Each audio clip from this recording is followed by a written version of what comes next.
All right. I meant to ask you right off the bat, where did you get the nickname Crusher? The Crusher. I kind of just came up with it when I have a few different nicknames and stuff like that when I was like growing up playing Dungeons and Dragons as a kid. And the one I used to go with was Olincelot. That's kind of my online fake last name. I got over 3 million subscribers doing family content on YouTube, and then had people following us home from the grocery store and leaving packages on our doorstep and stuff that was making us uncomfortable. So we started hiding our real last name as a family and changed it to Olincelot, which was a play off of my middle name, which is Olin, but nobody could spell that anyway. So over time, instead of sticking with Olincelot and all that, I went through a divorce last year, and I was like, I'm going to rebrand my channel, and I want to do something that everybody asks about and can't forget, and that's easy to spell and remember. And so I was just like, I'm going to go back to what like some of my friends used to joke around and call me when I was a kid, and we used to draw comic book characters and do Dungeons and Dragons. So I was like, I'm just going to do that. So everybody remembers it and everybody asks, and so it's just something I decided to stick with. And you have two sons, right? I've got three boys. Yeah, Three boys. Gage, Luke, and Kyle. Yeah, I have two boys and a daughter, and nice. it's kind of spooky how what we have in common. I went through a divorce last year, also. I mean, it was amicable, but Mm. it's kind of strange how life goes sometimes like that. But Yeah, totally unexpected for me and the boys for sure. Just like stuff that happens, and you either fight it or you just kind of surrender and go with the flow. And yeah, that's kind of what I've tried to do too. that's what I did, and we're still friends and we still talk. It's one of those weird things, where Yeah, you just it's grow and very you, strange. yeah, don't try to fight it and just kind of allow people to be who they are. Yeah. Hmm. So one of the first videos I saw of yours was the new goats video, Yeah. where y'all had gotten the new goat. I thought that was neat. Yeah, I got started on YouTube doing a lot of family content where I just thought, if I got a camera, it would help me be more active, get out of the house and explore my environment and community more and do more stuff with my kids instead of just like being at home watching it on TV all the time. I felt kind of compelled to get a camera and to go out and like create it and go out and do it. And so that really actually created a pathway for me. I was doing social work at the time. I was doing counseling at a juvenile correction center uh, with locked up inmates and stuff. And so I left that work and was able to transition over to doing YouTube full time, and that allowed me to be a stay-at-home father. I guess as a paradox to that, it created a pressure cooker for our marriage too, where I was just home all the time, where usually marriages don't spend that much time together 24/7 and working together. So that came with its other baggage, but yeah, being able to do it full time from home allowed me to be a stay-at-home dad. And then yeah, when we went through the divorce and everything last year, I thought I'm going to just really do something amazing. I was talking with Christina Gomez. She has a lot of really cool YouTube channels and content online.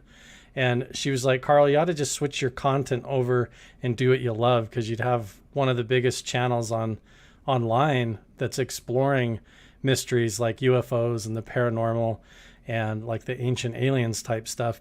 And I was kind of toying with the idea because I was already doing it, going out on hikes and like exploring the ancient petroglyph locations around me and having interesting experiences. And so that kind of like pushed me to go into it full time and really go after it. And it's been a good decision. I've really enjoyed it so far.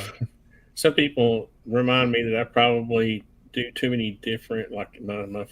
I don't really have a focus. Of course, my YouTube's channel more of a hobby for me, and but it's obvious that I don't have the viewing.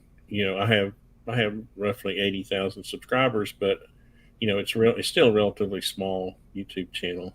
Mm-hmm. Um, but the reason I bring that up is because I've taken a little bit of a ribbing for the UFO, the UAP stuff from some of the people that know me. But that they don't what they don't realize is that I've been interested in it practically my entire life, and uh,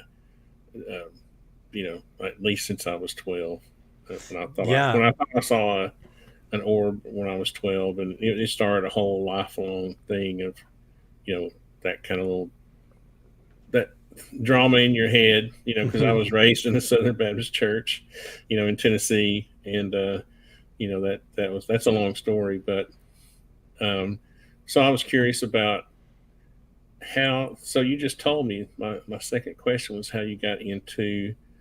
What do you consider the focus now? Is it paranormal, or is it kind of a combination of UAP, paranormal? I guess it's all in the same category, really, isn't it? Yeah, it kind of occurred to me. I was came across a book called "The Eighth Tower on the Ultra Terrestrials and the Super Spectrum." That's like a big name for a book written by a guy named John Keel. He's the same author that wrote the Mothman prophecies and kind of was the journalist that investigated that whole case. I think it was in Virginia where that happened, Mount Pleasant, Virginia. But Yeah. he kind of had the whole theory and the approach that it occurred to him that these locations where there was UFO hotspots, there was also orbs and a lot of paranormal encounters and encounters with cryptids and things, everything from Bigfoot to gnome people or little people and all kinds of strange phenomena that would occur. And so he kind of stepped back from the whole picture, and instead of categorizing everything into specific boxes like flying saucers are extraterrestrials from outer space and Bigfoot is a cryptid ape that's living in the forest, he kind of maybe he started exploring this theory that all of this was connected to a misunderstanding in our of the nature of reality and human consciousness and human perceptions in such a way that like we can only see and perceive reality to the colors of the rainbow and certain level of sound frequencies that we can hear with our ears, and then everything falls into like a blind spot and a deaf zone that we just can't see and hear without using devices and equipment to try and see beyond that. And so he kind of theorized that maybe there was this other dimension of reality that was right alongside of ours, this super spectrum, where these kind of supernatural, non-physical, corporeal beings could manifest into our physical reality by looking into our subconscious and then appearing based on what they find there in our subconscious. And so that was kind of an interesting theory coming across his books that opened my mind to a broader spectrum of maybe what could be going on in a lot of these ancient cultures that were carving these petroglyphs and that seemed to have similar stories in their oral traditions, whether it was the indigenous people of Australia or the Dogon tribes in Africa or in South America or the Native American people. It all seemed like had these very similar core stories. And so I thought maybe there was something to that. So for me, it's all sort of blended. It has to do more with like the witness of the person there and what's going on with them, the geology and the environment, and kind of it being a particular hot spot that amplifies or creates the phenomena. And then I'm sort of open-minded to, like, if I see or experience something that seems paranormal, I'm also immediately trying to look at the sky for UFOs and the whole spectrum to see if it's all connected. So for me, it's all on the table for me. One of the most fascinating things for me when I was a teenager were the Nazca Lines. Those are fascinating to me because of just the scale of them and what it took to actually create them, you know. Yeah. And the thing I've also that the petroglyphs reminded me of thoughts I used to have as a teenager. Also, uh, not nothing I ask or say it means I'm a skeptic. It just is curiosity, right? Yeah. And I've always been curious as to how do we separate. I mean, even though we couldn't make cars when we lived in caves, we could still create art, right? We still had the same brain. I mean, I'm sure we've evolved somewhat, right? Yeah. But it seems to me like we never give the early man the freedom to have created art.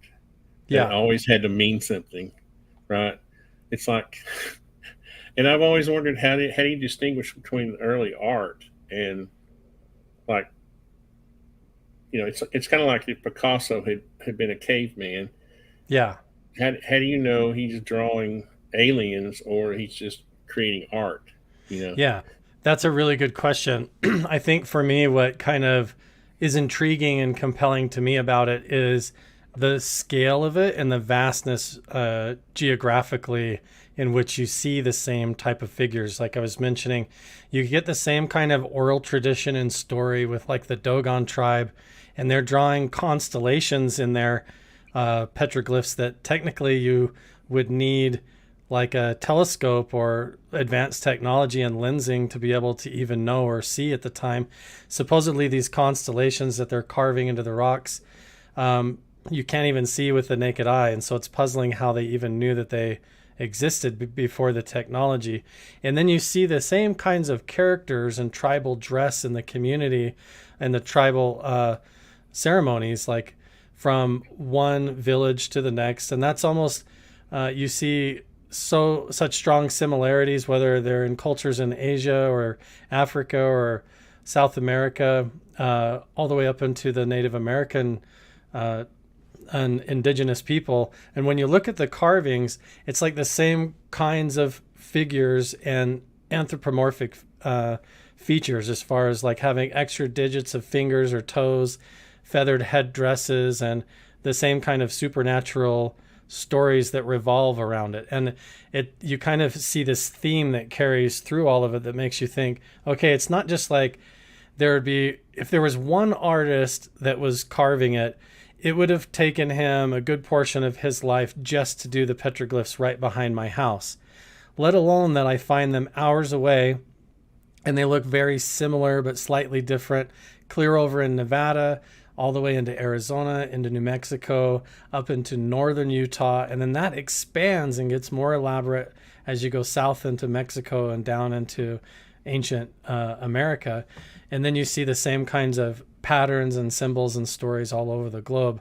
And so to me, it's more indicative of a global happening or something that people who were trying to convey what happened all sort of saw and experienced the same thing, or there was some sort of global trade. And even if there isn't a natural explanation to it, I think it's fascinating that no matter where you go, hundreds of miles apart, you get the same figures, like tall figures with horns or headdresses with the wrong kinds of fingers and toes and strange characteristics, and then an oral tradition.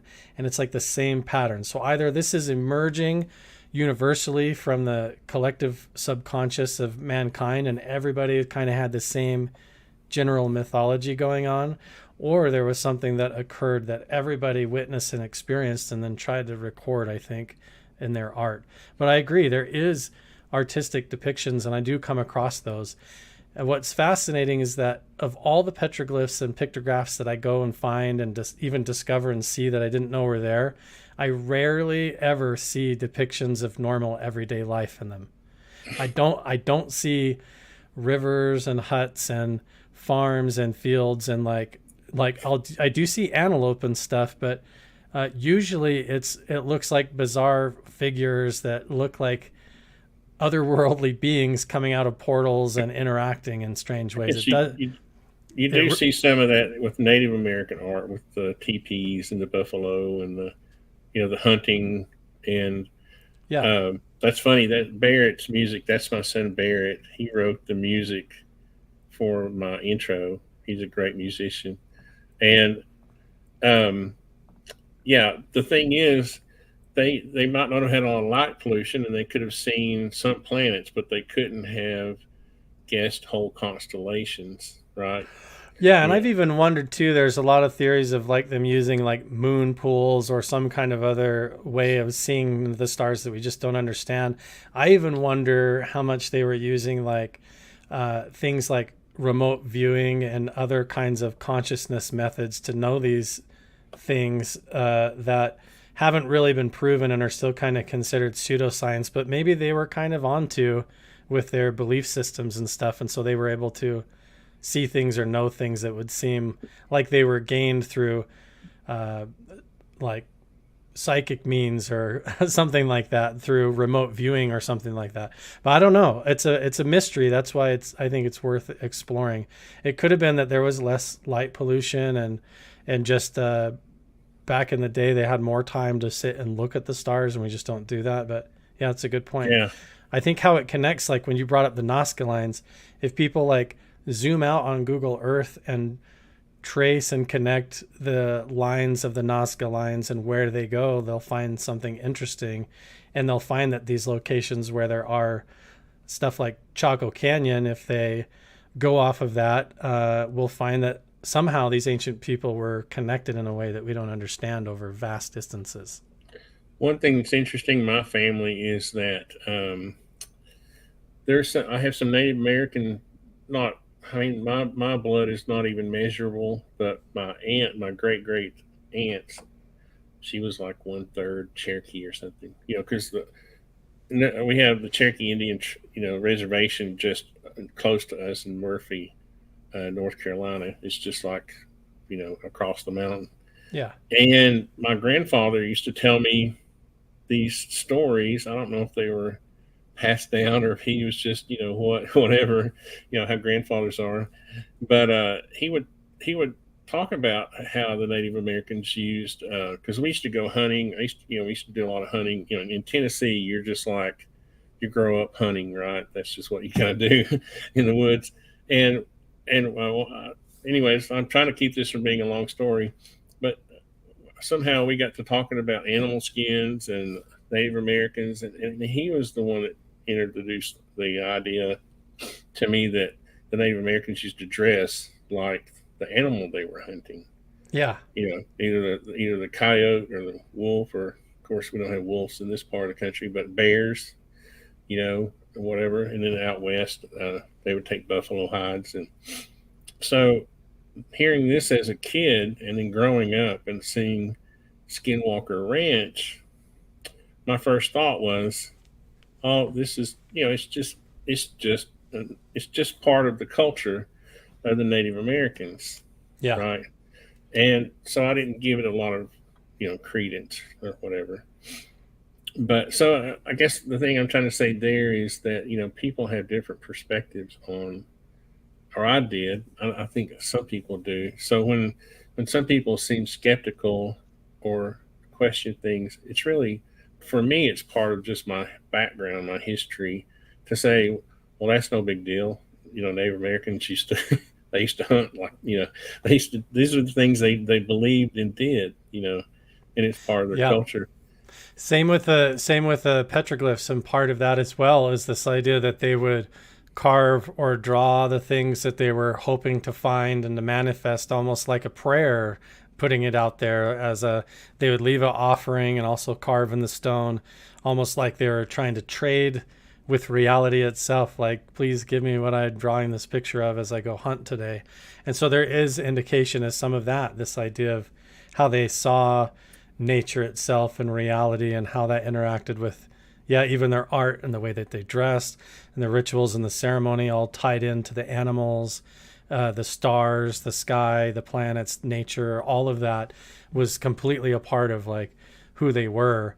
And what's interesting is when that crosses from animal into kind of supernatural and into alternative stories that don't seem to quite fit into normal, what we see in nature, and then that fits with their oral tradition and the art and the stories and the ongoing kind of paranormal type encounters that people seem to be going through in their lives and stuff. So yeah, just trying to see how that all is connected, if it even is a part of what I'm really fascinated with. I heard you also talk about meditation in one of your videos, and this is a subject that goes back a long way with me and really is tied to my health, my marriage. I mean, it really goes deep.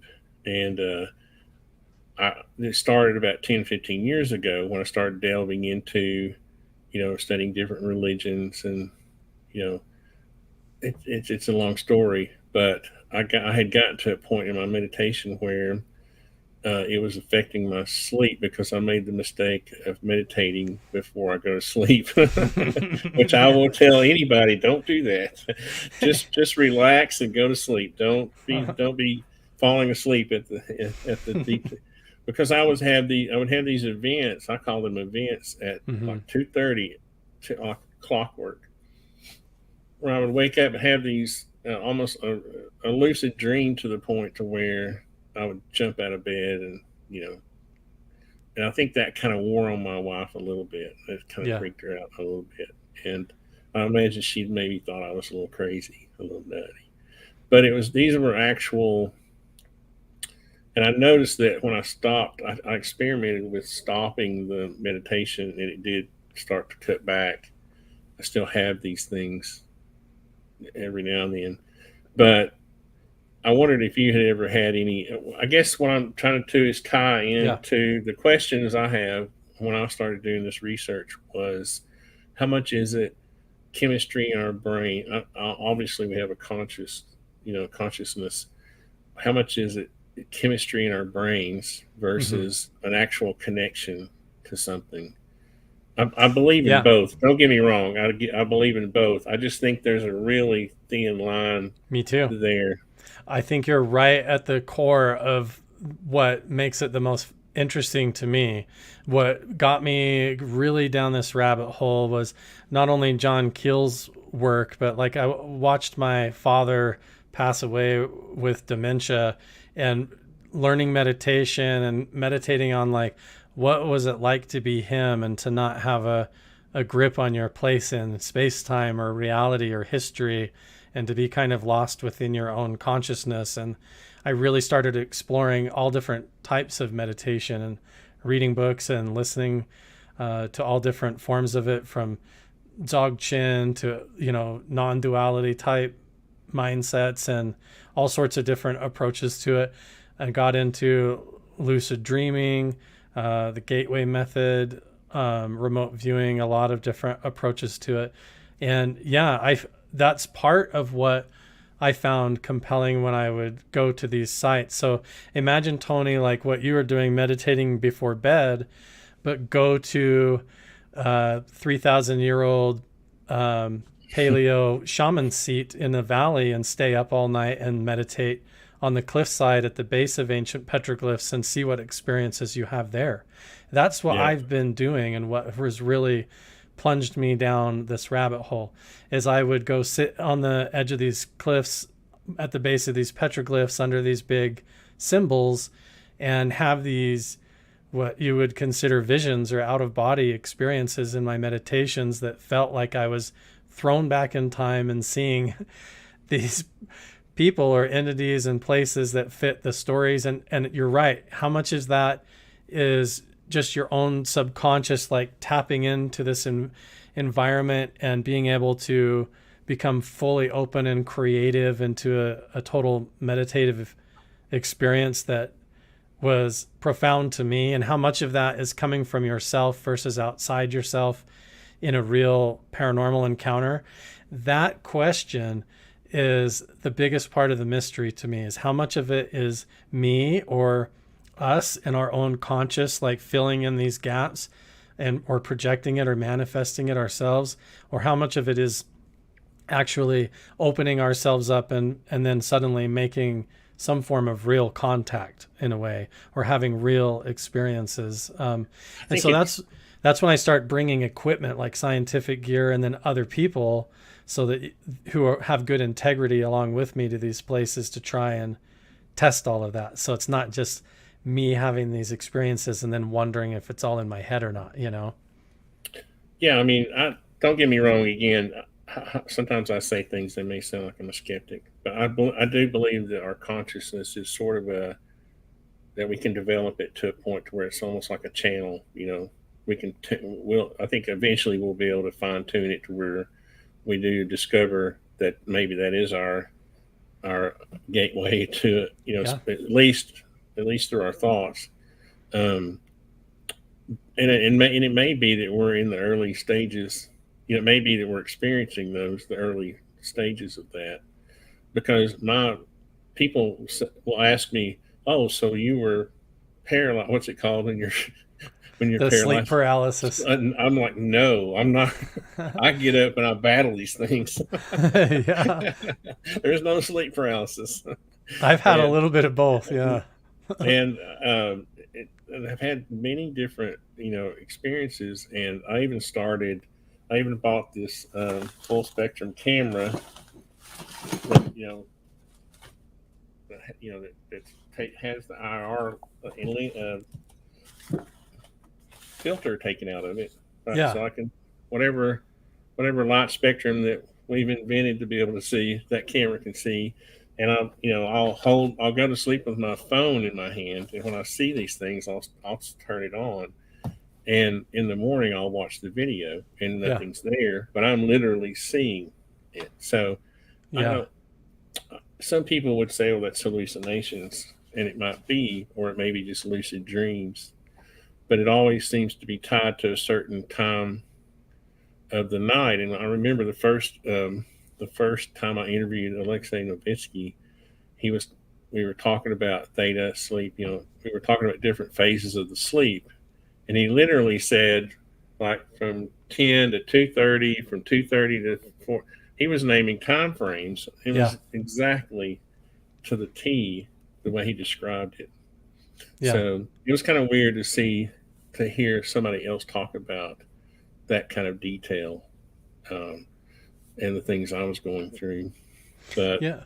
I think that correlates to all of it, even when you're trying to control that or target that with a method, even like the gateway experience method, you're sort of doing the same thing or being aware of some of those schedules or your own rhythms to falling asleep, and trying to sort of hijack that or insert your own agenda in the middle of that so that you exit in the side door instead of just go down your regular path and just fall straight asleep. So instead of just going all the way into the levels of sleep that you normally go through on the normal timeline, as you're falling asleep, you trigger levels of self-awareness to be still aware as you're going into those levels of consciousness, and sort of step out and look around while you're still alert in a sort of way. And that's very hard to do without just popping back into bed and waking up fully. But it does happen, and sometimes it can get carried away with itself, and then you come back and wonder, was that actually real? Did I even go anywhere? Did my consciousness really go somewhere and leave my body and learn something? Or is this just all, like signals, demiurge signals in my subbrain that are filling in the quiet space and giving me experiences? It's hard to know. But that's why it's interesting if we have these experiences and then also catch it with a sensor, like you said, or have a camera. I even have these dicyanin goggles and different night vision equipment and things around, even meditation bells and stuff to see if they'll ring and things, just to kind of get any kind of interaction. Just like you'd be fishing and trying different kinds of bait, I guess you could say. Kind of the same approach. It depends on if you want to explore the phenomena and the topic and be more curious about it, or if you're trying to settle it down and get it to stop. Depends on which way you're going with it. Well, yeah, I mean, I don't want to talk too much about me, but it's mine had gotten to a point to where they were so realistic that I felt like I should just kind of cut back and start trying to just get some sleep, Right. because but that's a very interesting topic to me, so I could spend a lot of time on that. But well, just to reassure you, Tony, I've had this exact same kind of conversation about consciousness, meditation, and manifestation sitting right at Skinwalker Ranch headquarters with the head scientists and their team there, and they don't hesitate or bat an eye or shy away from the same conversation and trying to understand it. I walked through the whole experience with Caleb, where him and Travis saw the geometric shape appear and move in the opening and he drew his gun and went after it and all that. He walked me through that whole thing, and then we had a whole conversation right there where it happened about how much of this is in your head and how is it possible that we both saw it but they didn't. And we had this a very similar conversation right at Skinwalker Ranch. Was that from the latest season, that event?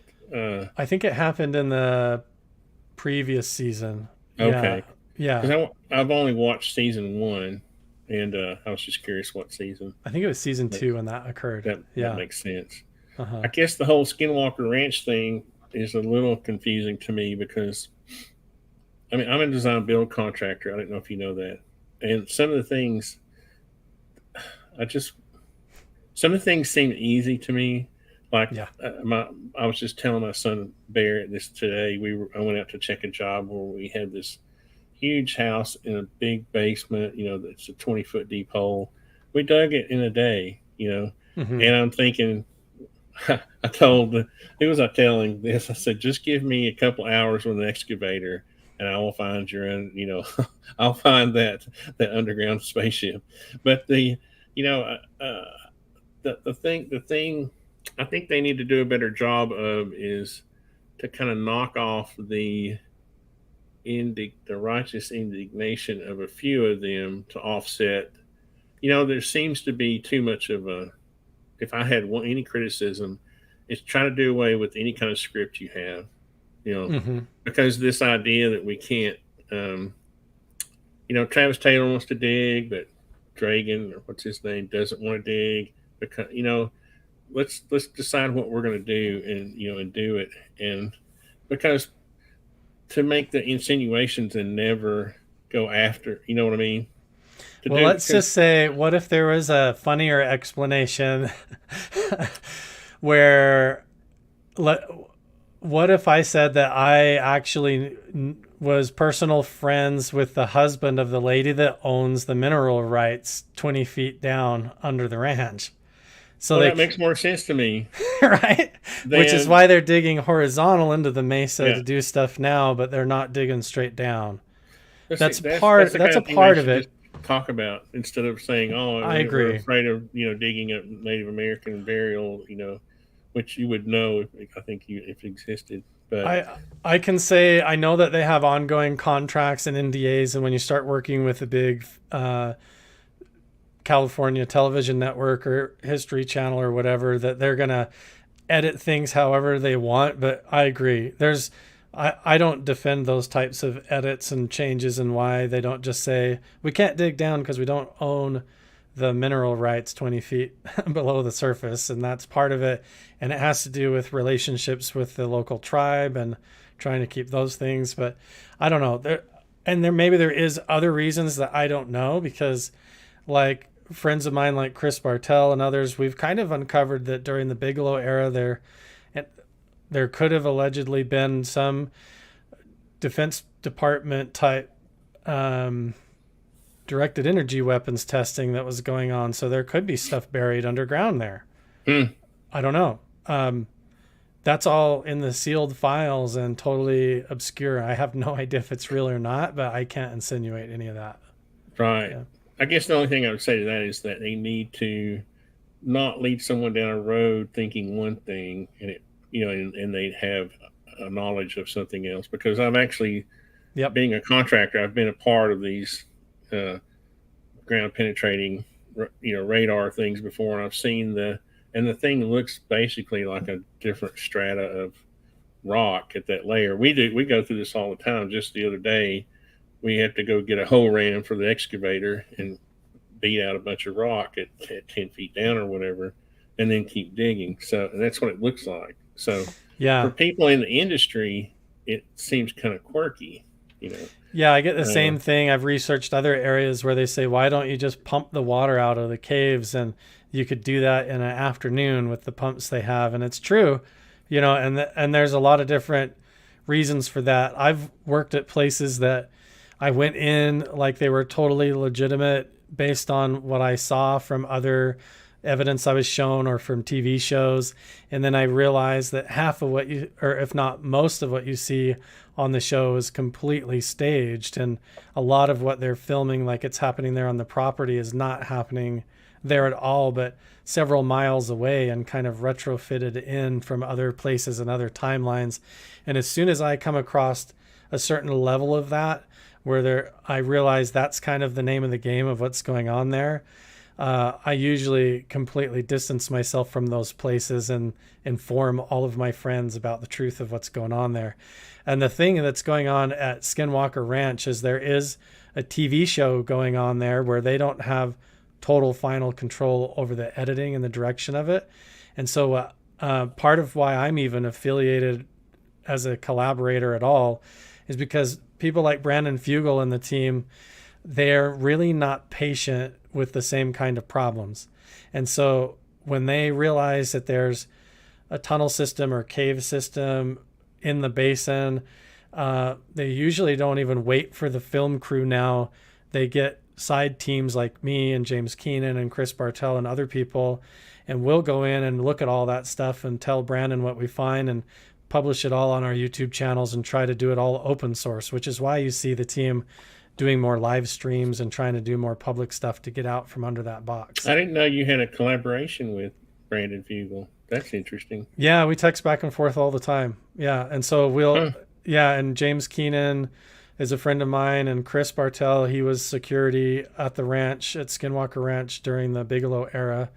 And so we've been going up there and not only going and looking at the geology and the underground cave systems, but other places. Like even I've been researching Mount Wilson Ranch a lot, which is in Nevada. It's actually the property that was owned and researched by Bob Bigelow right before Skinwalker Ranch, and most people don't even know it exists.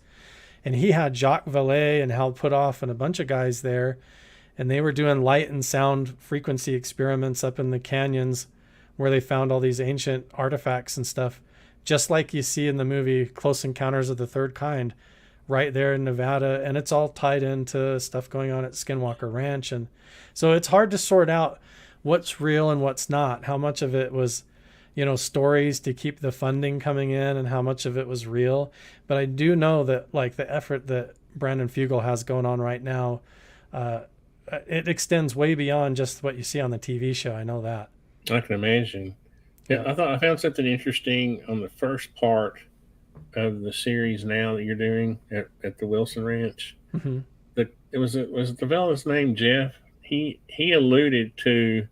You said something to the effect of, "Well, didn't know this was here, whatever," and will people find out more? He said something to the effect of, "Oh, now is the time," or what did he say? Yeah, basically like we wondered why hasn't anybody known about the ranch and stuff. And he bought the ranch and has been basically he bought it directly from Bob Bigelow. So he's the one that got it from Bigelow himself. So he heard a lot of the stories and was told what happened up there to a certain extent, not everything. But then he's gone through this whole process where multiple film crews and TV shows and other people with different interests have been trying to get access to that property. That people that have found out about it, digging into the history and stuff, have tried to contact him to get access to the place. And so he's basically, I don't know why, but him and his family came across my YouTube stuff and decided to contact me and have me come up there and start helping them. And rather than have a big company or TV film crew come in and take the whole place over and put everybody under NDAs, they just want to have people be able to come in and do the research that are credible and open source and be able to share it with everybody without all those restrictions. And as part of that, I'm going to help them actually like start their own YouTube and help keep up with the way to do it right, so that they can put it out there on their own terms, under their own control, without some organization coming in and screwing up all the editing like we're seeing on the TV shows. What's funny is if you're someone who's been following this for a while, it almost sounded like he was going to be part of some disclosure team. He's like, Oh, the time is now. Yeah, well, from his perspective, I think this has been a long time coming because when he bought the ranch, it's been like they had to basically take that old saloon and make it such to where it was even safe to go inside because the whole thing was tipping over. And so he's been doing renovations and having people come up there and stay there and do work. And they've been having weird experiences and like paranormal encounters just trying to work on the place over the last while. And so finally he's like got the property up to a place to where like if they decided to start letting research teams come up there, they feel like ready to actually tell people about it. And like as the owners, like, okay, now I'm in a place where we can secure the property and not have it overrun with trespassers if it becomes a thing, you know? Huh.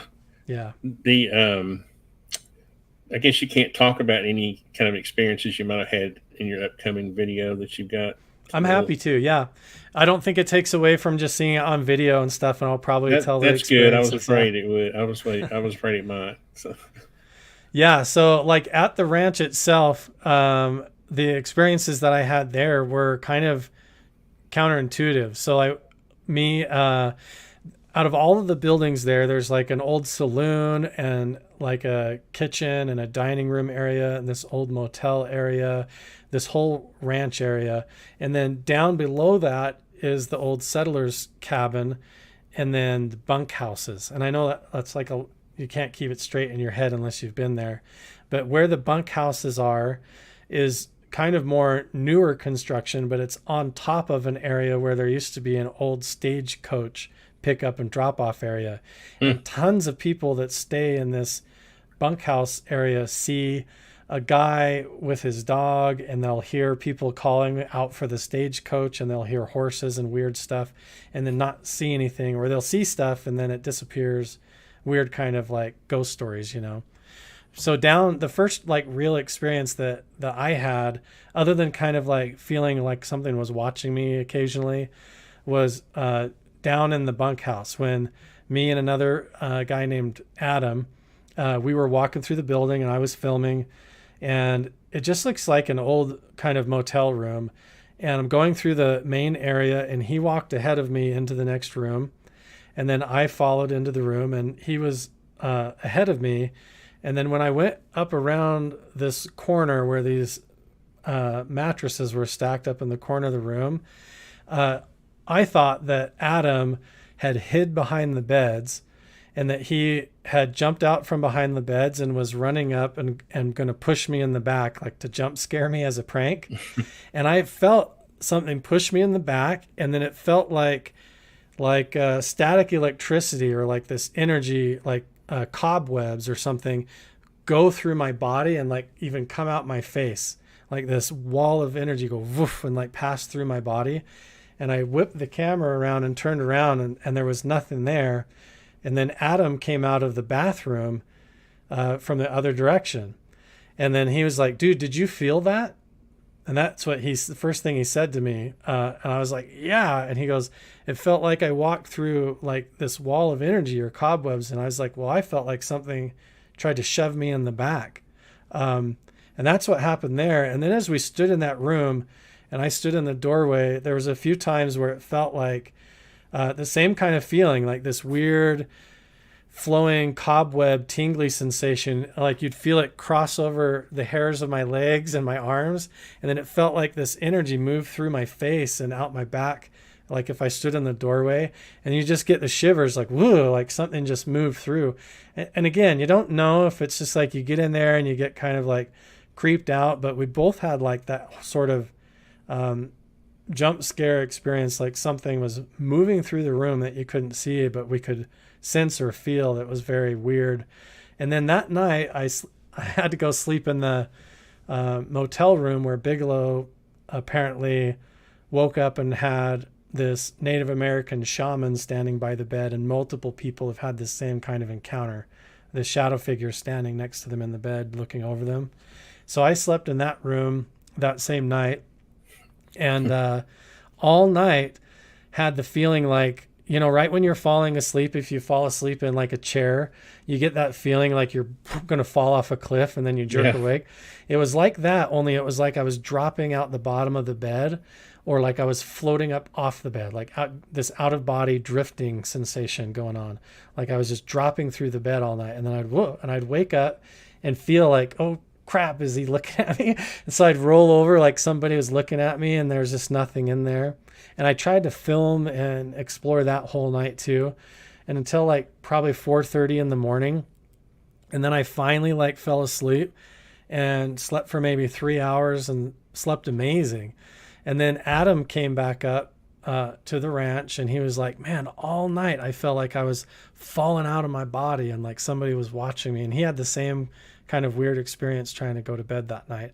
So that's like really the paranormal stuff that happened. And that was just in the first 24 hours of being up there. I've only spent probably maybe 30 to 40 hours up there and then drove home. But I have a lot of plans to go back and definitely take other people up there with other equipment, see what happens. Yeah. It's kind of funny because, when I first started getting into meditation, you get to a point to where you can almost conjure that feeling of the energy going Yep. through your body, because if you study yoga, the chakras, you can build the energy, Mm-hmm. and I've gotten to where it takes only just about a few seconds to feel that, and I wonder. So I'm not saying that we're creating that sensation. Yeah, I'm saying that it's not. It wouldn't take much to invoke, right? Especially if you were in a place like that. I agree. We used to have a camping spot when I was a teenager. We had. I lived near these woods, right? I'm in Tennessee, right? There's woods everywhere. uh, we would have different campsites in these mountainous woods. There was one that we only went to once Mm-hmm. because we were laying around the campfire. We never had tents. We would just sleep around the fire in our sleeping bags, and we're just laying there talking, almost drifting off to sleep. And this dark thing goes like over the fire and just goes through the camp. Nobody says a word. Everybody immediately jumped up and started running in all different directions. We finally collected ourselves and got back. I still don't know what that was, and it's the spookiest thing that I've ever experienced in my life. Yeah. Because it wasn't. You could tell it was opaque, but it wasn't. You could see through it, but it was still a dark figure that went I was able to right through the camp. see something like that in the room where the shaman thing was supposed to appear. When I would wake up and couldn't see anything, I would turn a flashlight on and look around, try to film with night vision even.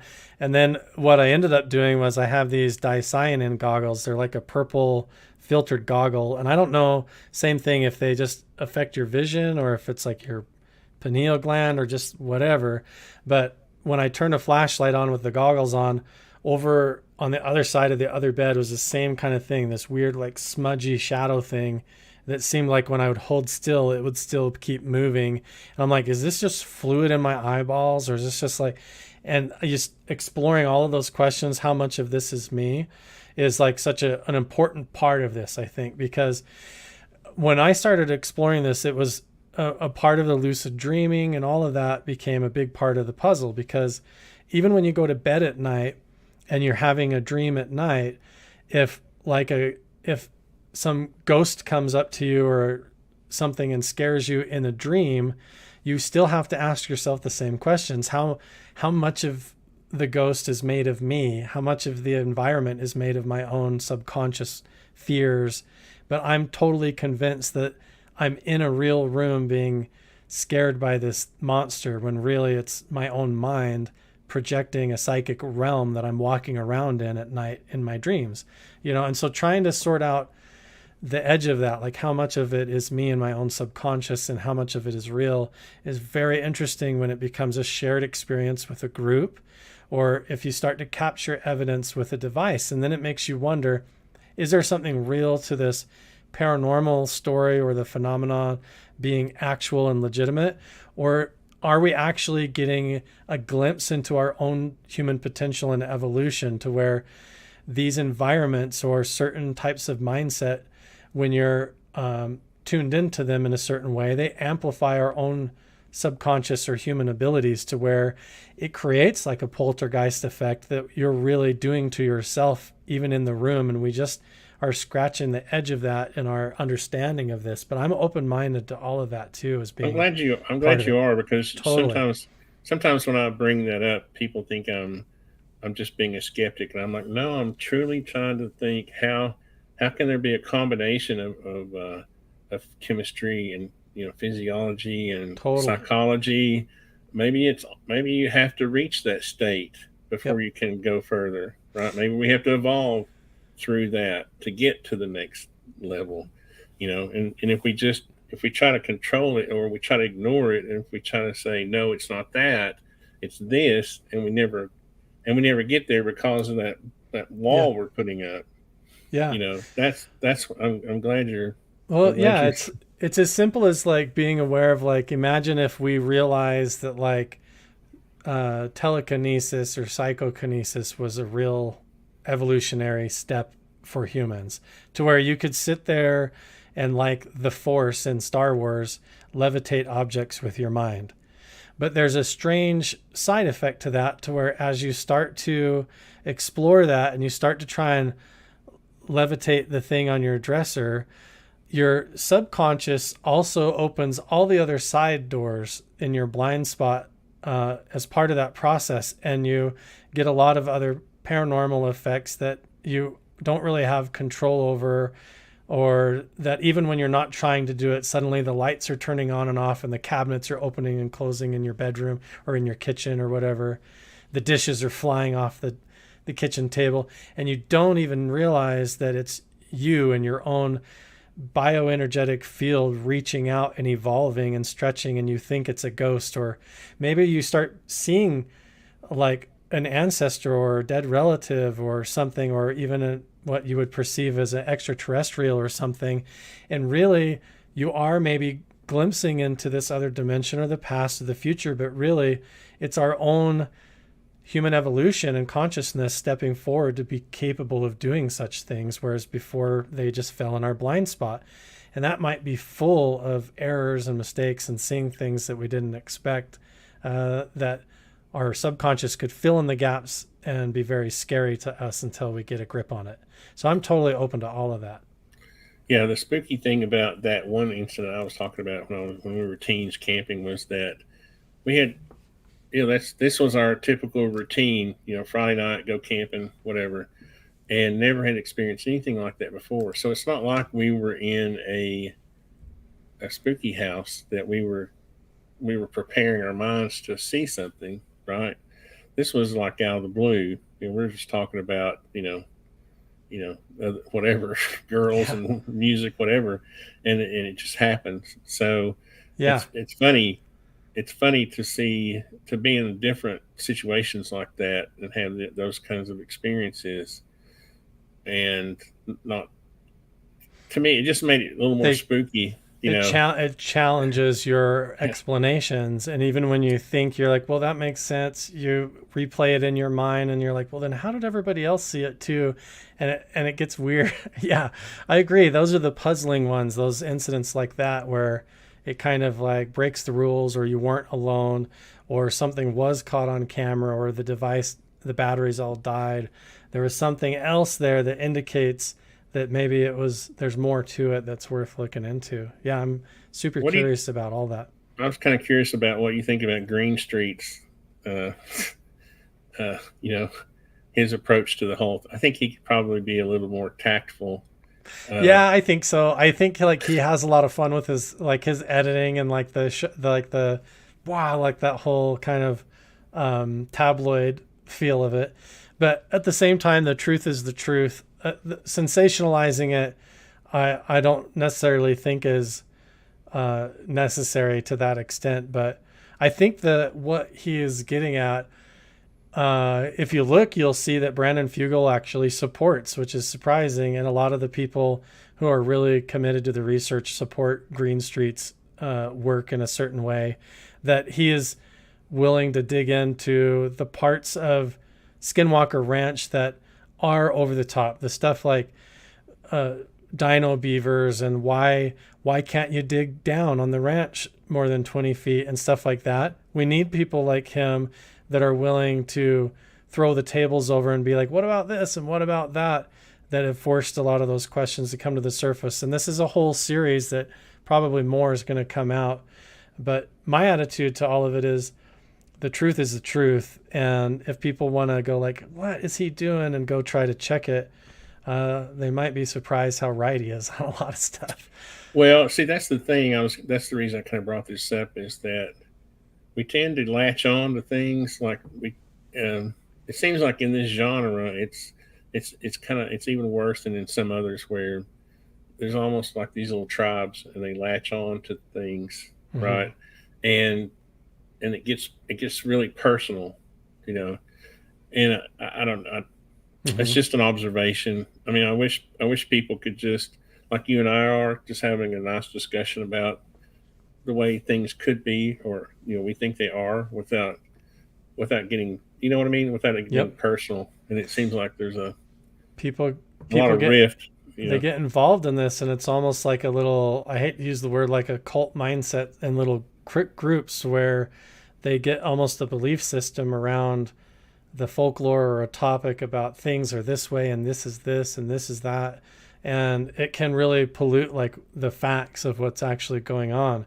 And I'm of the mindset that the phenomena of UFOs or paranormal or these locations, if they are hot spots, there's no faking or hoaxing required. There's ample evidence, even if you start looking into the ancient history from the petroglyphs and the cave systems and the oral traditions. You could spend a lifetime exploring that without having to fake anything, and still run into tons of interesting things and mysteries that you can't explain. And so that's the thing that it gets to me. I think it's really important to separate it out. People will get it in their head, a certain mindset, and then what happens is your ego and identity attaches to that. And then being willing to admit that you're wrong if you realize it, or that you made a mistake, almost feels impossible, because it's tied into your own self-worth and you feel embarrassed or whatever. And the people that I like to work with, we tie our ego to the truth. Our integrity is tied to the truth. It's not tied to our ego at all, if that makes sense.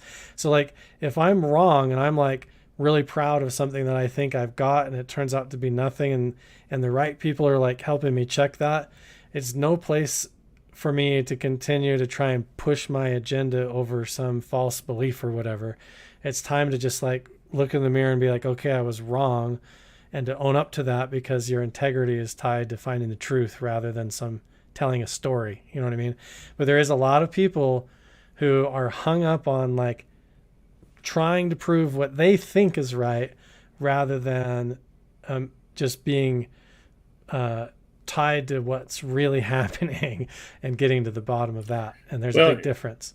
I know I'm going to sound like a boomer, okay? But back in the day, it's like these trips we used to take. We would go camping every Friday night. It was traditional for us to sit around the fire and debate things as in a gentlemanly way, right? Yeah. We would have we were dummy. I mean, we weren't dummies. We were silly. We would smoke Swisher sweet cigars and pretend like we were philosophizing, whatever.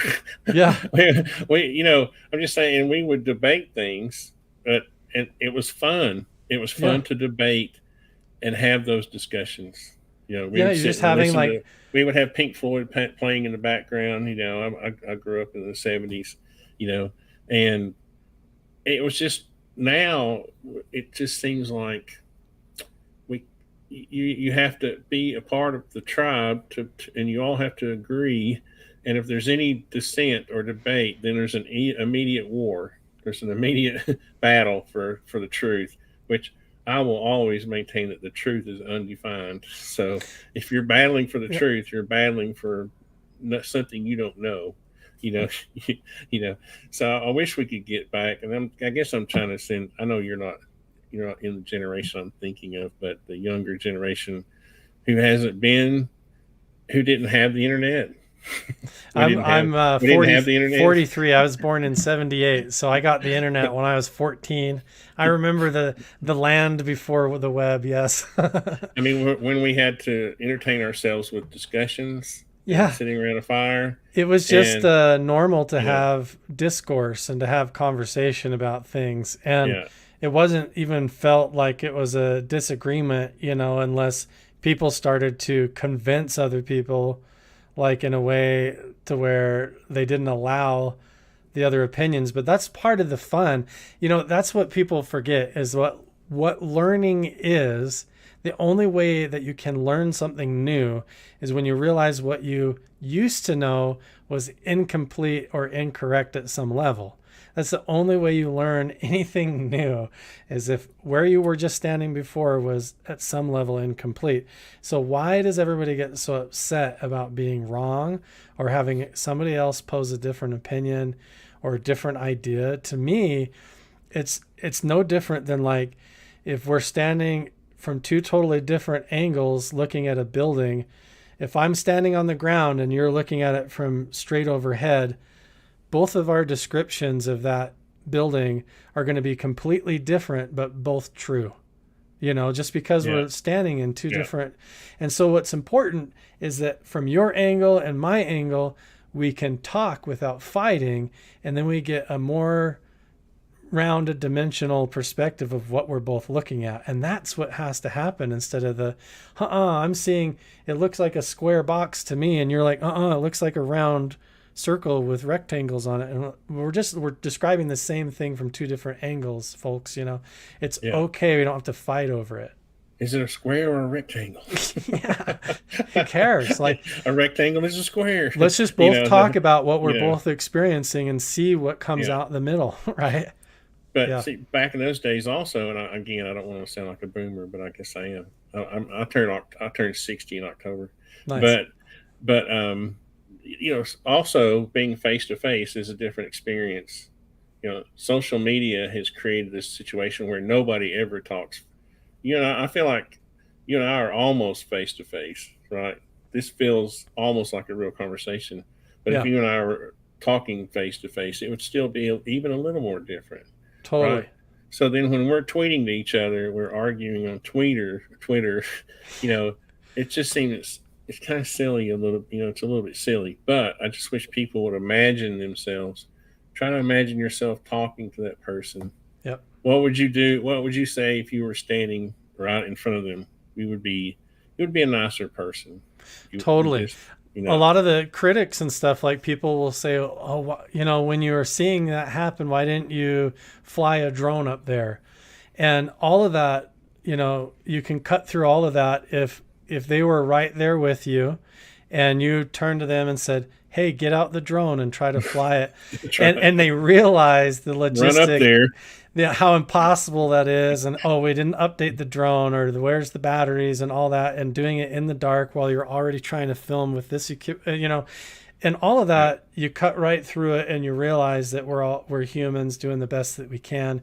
I feel that way about everybody. Like, I feel like anybody that has a problem with me, if we just sat around the campfire and spent one night like hanging out and sharing stories, we'd probably realize how much of that is a misunderstanding, because we can't convey things like sarcasm and genuine intention through Twitter. A lot of those disagreements are just because of technology. It's what's missing is that culture of debate. Yeah. Right. The culture of debate when men and women could sit around, and some of the old, I love watching some of the old TV shows of the 50s when they would sit around. Of course they were smoking, Yeah. they were supposed to be, but they were, and they were just discussing philosophy, like the old Ayn Rand interviews, those kind of things. Those are priceless, and I challenge some of the younger people just to go watch and see what debate was like back in the day. Right? Yeah. You would even have staunch enemies like military. You would have countries that were battling each other would meet and discuss things over a cigar or whatever. That kind of thing. Yeah. Now it's just defensiveness and protection of self-preservation of the ego and the personal beliefs and things. And it's just like, it's too fragile and doesn't really have a place when it comes to exploring the unknown to me. So what do you think is the ultimate outcome of Skinwalker Ranch? Are we going to have? Do you think we're going to have like more from the? I don't want to say evidence because it sounds skeptical, but are we going to have more stuff? Yeah, I think. Yeah. Yeah, I think we're going to have more. I can't say, I haven't seen ahead to anything that the TV show has, but I do know a lot of like the collaborative efforts and projects going on.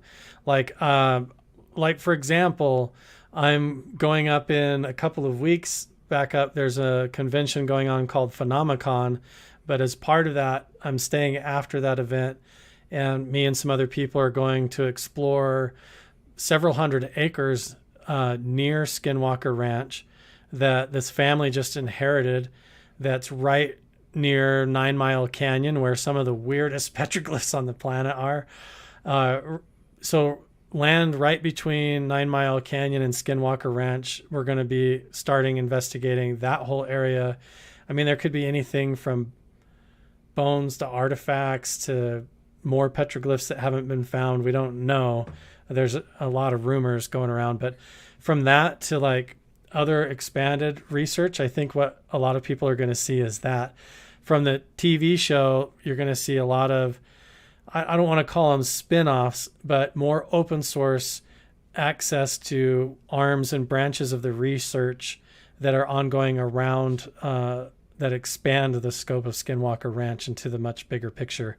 That probably includes where I'm at with Mount Wilson Ranch, and a lot of the stuff that like James Keenan and other people are doing. But I think what they're finding, how much can I say?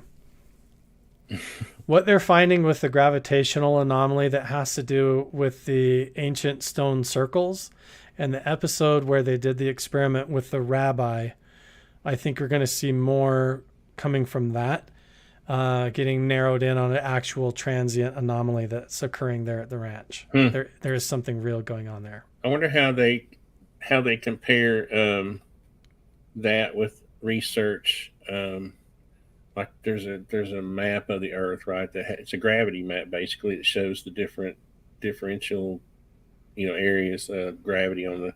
Because I guess some people may think that the gravity is exactly the same at all, but there's actually parts of the Earth that have stronger or weaker gravity. I wonder how that. I wonder if there's a way to correlate that, that type of information with known science. There's like I don't want to use the wrong word to give the wrong idea. There's like a lens or a bubble anomaly that seems to appear and move around above and then on the ground at the ranch and other locations that they still don't know what it is that's affecting people. Yeah. And whether that, is, like I said, leftover experimental equipment that is defunct that's causing that, or some satellite systems from projected energy testing that they were doing during the Bigelow era or whatever, I have no idea. But there's something going on, yeah, that has affected people. I'll say that. Do you want a good nugget here? Yeah. Do you know when Gary Nolan was on Fox News a few days ago, he was talking about the side effects, the physiological side effects of contact with UFOs and the phenomenon, and how it was affecting people's brains, similar to Havana syndrome. The scans that he was showing on TV, he would not like everyone to know that those came from Skinwalker Ranch. That's where they came from. They weren't. Were they from the? They're calling it interference syndrome. They're not calling it Havana syndrome. What was who was the fella that had the lump? That's Thomas Winterton. Was that his scans? I think the scans were an official like wrap up study that Bigelow did right at the end of his time. Oh, it was Bigelow there, right? Mm-hmm. Okay, it was the Bigelow. Yeah. So I would say that, like my friend Chris Bartell, like he probably has MRIs in that file. Hmm. So Hmm. why Skinwalker Ranch? Why were they doing MRI scans? Why is Gary Nolan going on TV showing scans saying, "Oh, when you have contact with UFOs, it causes the Savannah syndrome type effects in the brain," and I know for allegedly those came from Skinwalker Ranch. I'll just say that. Is this the part of the insinuation that maybe they were doing some sort of directed energy weapons testing or I think it's experimentation? worth trying to connect the dots about the characters revolving around the ranch during that era and see if that's possible or if that was going alongside whatever real phenomena was occurring there. I think Hmm. is worth looking into. Or maybe one caused the other, kind of thing. Good question.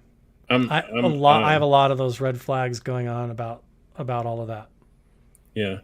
Oh, again, I'm not being a skeptic. I honestly think there's something there. I just want to get through Oh, I'm right with you, Tony. because there's so many people like I know Anjali. I don't know if you know her. I Hmm. talk with her like weekly, and she's the way she speaks. She's literally in contact with these beings, and she's telling me conversations or things they're. So everybody has their own experience, and and can it all is it all true? Is all of it true? Yeah. Whose truth is true? You know, that's the difficult thing. And I guess what I do is I approach everything with an open mind. I talk with Anjali. I don't talk with her like I think she's not telling me the truth. I talk to her as if she's telling me the truth. I Yeah. don't question her about it. I don't. We just talk about it. That's all it is. But in the back of my mind, I'm wondering, what uh, are these beings just so ubiquitous that that's what allows a lot of different people to have their own experience with different types of beings, or is, you know what I Yeah. mean?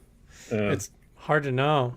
There's on the one side, you have to wonder, like, okay, out of all of these UFO sightings or abduction stories or paranormal encounters, on the one hand, only one of them has to be real for it to be a real thing at a certain level. Only one of those stories has to be legitimate, right. and it happened and it's real. And then we were like, okay, we got to deal with it. But how many of them and how much of it, I think, gets into a whole gradient that gets really foggy because I even look back on my own life, like, and there was, I have to, I have to account for all of the experiences when I was a part of organized religion and when I was a Mormon and how I shoved everything that happened in my life through that box and in that lens of interpretation. And so when I think even back on my own experiences and memories, I have to question them from where I stand now. And so that's the whole thing. I think even what we think that we know and what we're convinced of and where it's coming from. I'm at this point to where if I, go to bed tonight and this pillar of light appears in my bedroom and this being appears and I can't tell if he's an extraterrestrial or God or whatever, and I have this whole out of body interdimensional experience and a vision, I promise you, Tony, when I come back from that, I'm going to have the same questions like we did in our interview today, where I don't Yeah. know how much of that was my own consciousness that's capable of traveling in such a way into other dimensions. And did I really do that? Did I create this vivid, ultra realistic dream because I'm playing with my sleep states and it's just all a vivid hallucination? Or am I tapping into the phenomena through some alternative form of CE5 and the gateway experience? I'm going to have all those same questions. I'm not just going to say, I saw an alien and I think it was the Archangel Michael and he was telling me a message. I'll tell you that whole side of it too and what I saw in the vision, but I'm also open to the fact that maybe the CIA projected some image into my mind to try and make me think that because they think I'm a useful idiot. They want me to run around and tell stories. So I'm open to all of that, Well, I which I think you're think. smarter than that. So, But but I think it's good to be vigilant though, and look in the yeah, mirror and allow that to all be possible instead of just like swallow every hook that's put in front of your nose, because right? that keeps you less targetable, or it keeps you Yeah. less easy to manipulate, I think. Well, I think Maybe. that's part of why I've been able to like become friends with like Brandon Fuegle and work with him, because it's refreshing to meet people that are like that are willing to like put their money where their mouth is, and they're just their integrity is to like getting to the truth. You know what I mean? And when you bump into other people like that, it's refreshing. See, this is what's funny about the truth, is because it's if we discover the Tic Tacs and what they're made of and who they are, Yeah. to me, there's still a greater being above. Like my intuition tells me that there's a creator that created the entire universe, which to me doesn't seem that complicated after living for 60 years and studying science and whatever. It seems like that's the most plausible explanation, and that what we're seeing is that Earth is a tiny little planet with billions and trillions of other stars. That other and Earth was a late bloomer, right? Mm-hmm. There was 10 billion years ahead of Earth that anything could have evolved, or whatever was created could have gotten. So Yeah. to me, it's a vast. This is why I say the truth is undefined. Is that just because we discover what we think is the truth doesn't Yep. mean there's not a bigger truth on top of that. You Yeah. And know, that's gonna shift from moment to moment. And I think like the truth is we just have to accept that it's a paradoxical and a living thing. Like if I asked you, do you love the relationship that you had with your mom throughout your life? That's both equally a yes and a no, right? For everyone. There are things that we love and cherish, but if we think really hard and are honest, they were really, really difficult things at the same time. And so the truth can be a paradox and can be two seeming opposites at the same time. And I think we have to wrap our head around that with disclosure as well, where if we're going to get the answers that we're seeking, we have to be okay with them being a mixed bag of being full of disappointment, being lied to, being maybe a little bit scary, but then also exciting. And the truth is going to be a whole soup of that. It's not just going to be what that each individual is hoping it's going to be. I think it's going to be a mix. And that's going to unfold and not happen all at once either. I think it's funny sometimes. I do think probably people in government probably do know more, or they have things that they're obviously hiding, Mm-hmm. and Definitely. maybe they're a little narcissistic about it, thinking that they hold the truth when really they may just hold some small piece of the truth. Yeah. And I get a kick out of that sometimes. And so I made, I think I made Lou at UCR mad one time because I didn't have a lot of faith in the government creating this new congressional office, and the fact that we were going to get all this information and it was going to be heaven on earth. And I was a little more skeptical about Yeah. that. You know, um, I don't know what your feelings on that Yeah, whole I think thing. it's going to be mixed. Like if they tell us, if we finally realize like what the tic tac is, a lot of people might get upset if it is like just some nuclear powered advanced like drone technology that they were experimenting with, that has these amazing capabilities. A lot of people are going to be angry, but then also that's kind of exciting that we're looking on the horizon of a whole new technological future ahead of us. And everything, it just depends on how that comes out and whether we're allowed access to it or if it's just weaponized and used to control people. So yeah, it's totally a mixed thing.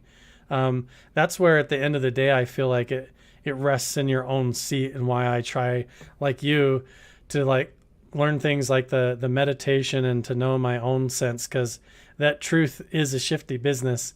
And Yeah. as it comes out, you're going to change your mind, and that reality can shift on you, and what you think can get upended. And so I think that's the whole thing, is like whether I go from day to day or even from alive to dead, if I realize after I die that there's an afterlife and my consciousness is aware again, having some sense of practice in lucid dreaming and meditation and self-awareness and what's real and what's not, and having a vigilant consciousness, I think, is just part of like taking hold of the steering wheel or the reins of your own reality rather than just trust falling through your life. And that's kind of how I feel about it.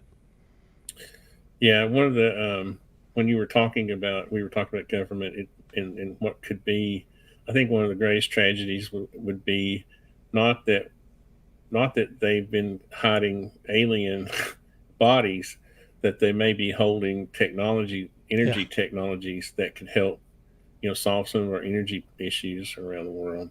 To me, that's a greater, uh, you know, Yeah. If need they than could solve energy and clean water and food, and if yeah, somebody got injured, if they could teleport and transport them like really quickly with a craft that could move that fast to the hospital and give them advanced treatment. It's a shame, and I say this too, is I think that if that kind of technology does exist and is being kept hidden, the people that are around it in those programs, they've got to be having like family members pass away, or they watch suffer and die of cancer and other stuff, and they know that this technology exists and they can't use it, and it has to frustrate them too. And so I think in the end, hiding it is a losing game. It's just like over time people are just going to demand it, even the people close to it, I don't know, it's hard to know what they have and what they don't, but so, when you know and work around people that have been involved in some of those programs, they usually kind of wink at you like what we have is would blow people's minds that we don't know oh, I about. know Yeah. that's what's frustrating to me is that I think it's more related to like I think that maybe my intuition tells me that this whole deal with Congress is more about a paradigm shift for just technology and like Yep. energy than it is anything else, and maybe disclosure is going to be more related to that than what we want it to be. If You know, if it was some kind of like, let's say they mastered this technology where they could, how Stephen Greer, he was shouting from the rooftops like how Project Bluebeam, they were going to use holograms to fool everyone. Take that one step forward and imagine that they're not projecting realistic, tangible holograms in the sky, but just putting it directly into your mind like a hallucination. And when you trace back the weird characters from Hal Puthoff all the way back to Uri Geller and Andrea Puharich and some of these guys at the core of these, they were all revolving around Skinwalker Ranch at the early days and before, and some of these programs where they were toying with the idea of implanting false UFO and alien abductions into people's minds using lasers and stuff. And it sounds like something stupid out of the movies, but when you look into it, it's all right there. And they're all laser physicists that were working for the Defense Department, at the well, same time as Havana Syndrome and a lot of that was going on. So yeah, I question all of it. Like, what's well, real? and for people who say, "Well, that would never happen," well, remember the Richard Doty story, where they basically drove the fella crazy. I guess he helped himself go There's crazy. ongoing You know, multiple incidents you know. and cases of people that are going over to foreign embassies or into government offices and things, and they are having like Havana Syndrome type symptoms and stuff. And a lot of that is directed energy weapons and experimental program stuff going on, and between Russia, China, and America.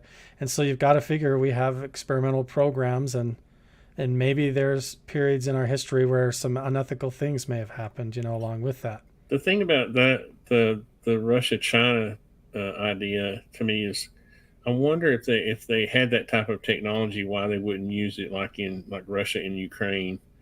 I mean, you could Maybe they easily are. you could use that.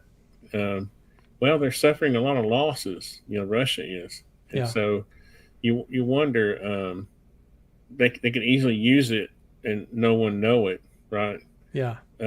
So I don't know. That's the only thing that makes me think that it may not be, you know, uh, China or Russia. It might be Yeah. some sort of off world or, you know, Right. dimensional beings or whatever that have been here all along, maybe, or something like that.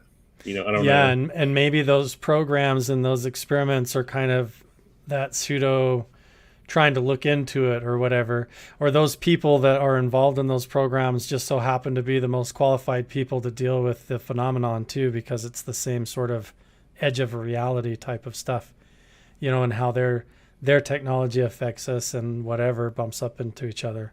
So yeah, it's a good question. Hmm. Yeah, it's interesting stuff though.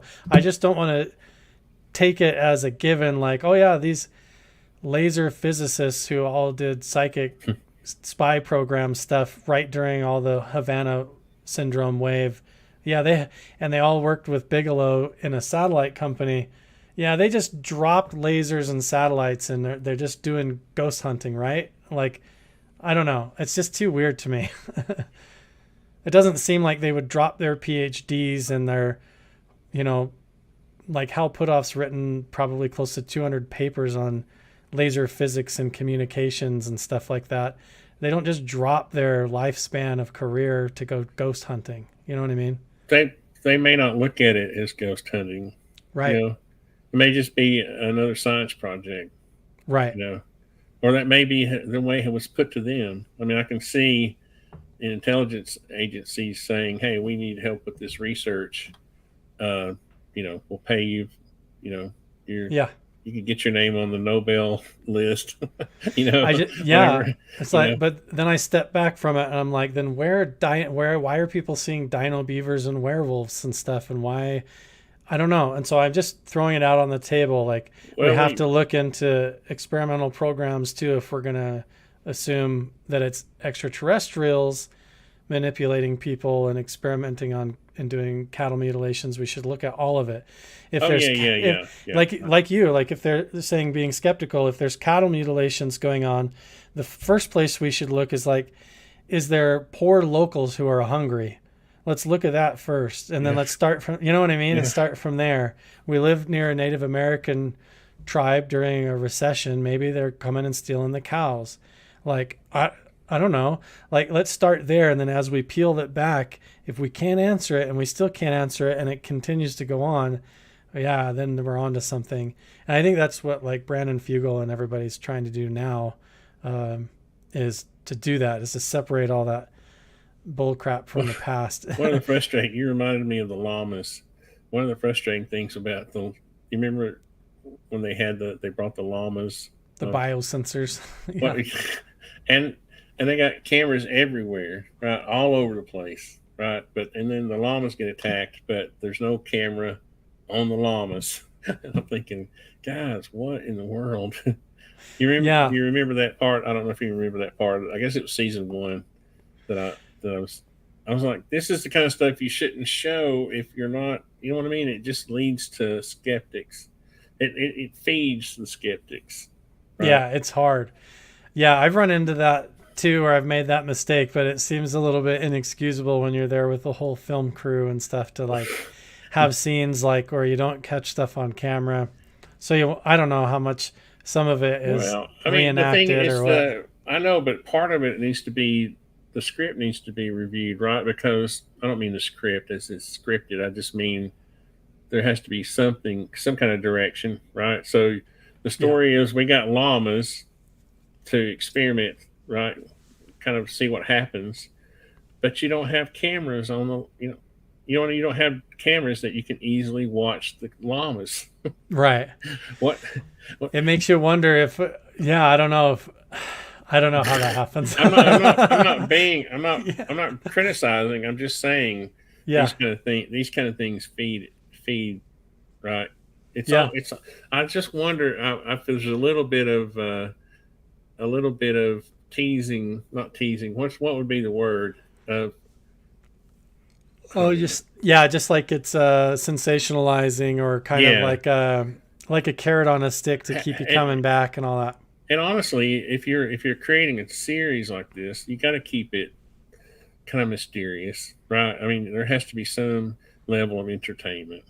But I get that. I'm trying to balance my skepticism and my Part you of know, what's with hard, I can't speak for the TV shows. I know just from my personal work, like as a independent filmmaker doing YouTube, like when I went to Mount Wilson Ranch, I was there for, less than 40 hours, just like got up there midday and stayed overnight, and then the whole next day and went home in the evening. But I came back, with hours of footage from multiple different categories. So I could, if I wanted to, have like a couple of hours just where I stayed in the room where Bigelow claims he saw the shaman figure, right? But I've actually got a whole other hour worth of stuff where I was doing things in the saloon. And if I could put it all back to back, and I would have like a full documentary that's probably 4 hours long, and it would be boring as hell. Like there would be yeah, long yeah, gaps of spirit box, just static of nothing going on. And then, and so, I'll do that too, where, okay, I spent some time in the saloon. I'm about 15 minutes into the video. This feels like a natural scene change where I'm leaving the building to go down to the settler's cabin or whatever. And so at that point, I'll be like, okay, next time, and I'll leave it kind of like a cliffhanger. To me, it was all just one flowing night. I went from this place to this place to this place, and I just filmed it all as it happened. But when I'm sitting there trying to like give it to people in a consumable chunk, I have yeah. to think of those breaks and why would they subscribe and come back? Because to me, the story I'm telling matters, and I want people to know the truth, and it fits in with other things. And so, I don't know. Yeah, it's part of that.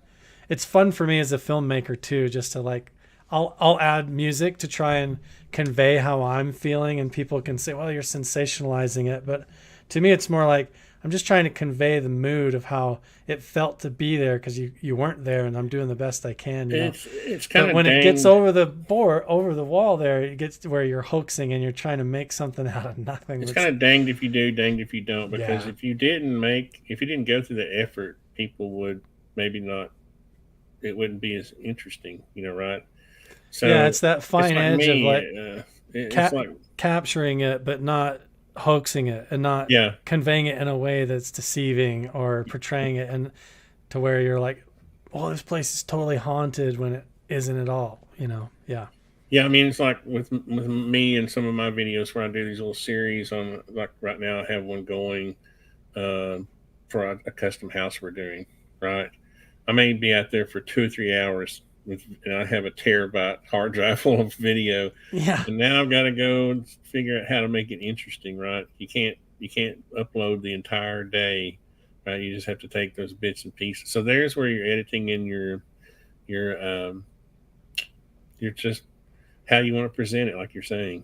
yeah. And if you lost your drill, if you fell off a couple of rungs of the ladder and knocked stuff over or whatever, like over that whole filming period and those terabytes of footage, you end up just cutting together these to where somebody would have this impression like, holy smokes, he had this crazy eventful day on the construction site, when really And you really, we're you packed sitting a around whole waiting on the plumber to come. yeah, yeah, yeah, and that's the way a lot of that goes. And yeah, so I think with the yeah, TV show, imagine blowing that up to where you have a whole film crew, lawyers, a budget to follow, timeline, and the weather changing and daylight running out, and all kinds of weird counterfeit pressure affecting like what real scrap of research they're actually trying to do in front of the camera. yeah, When you're trying to go drill a hole in the side of the mesa, and the camera crew's like, hang on, back the truck up and drive up again so we can get the B-roll footage or whatever, and they're making you repeat the shot 3 times. yeah, I mean, that just completely is a buzzkill to like any even kind of mental state, your flow state you're trying to get into as a team. So I yeah. think they're dealing with all of those challenges too, Hmm. which is why I like to go solo and with just like me or one or two other people, because I just go with my backpack, my own stuff, and I don't have to deal with any of that. If I'm onto something, I don't have to wait for anybody or listen to anything. I can problem solve on the fly and deal with it as I go. And I Yeah. think it's smart for Brandon to get people like you involved like that, because really, like I enjoy that format. I enjoy your videos more, honestly, than the series, Oh, thank you. right?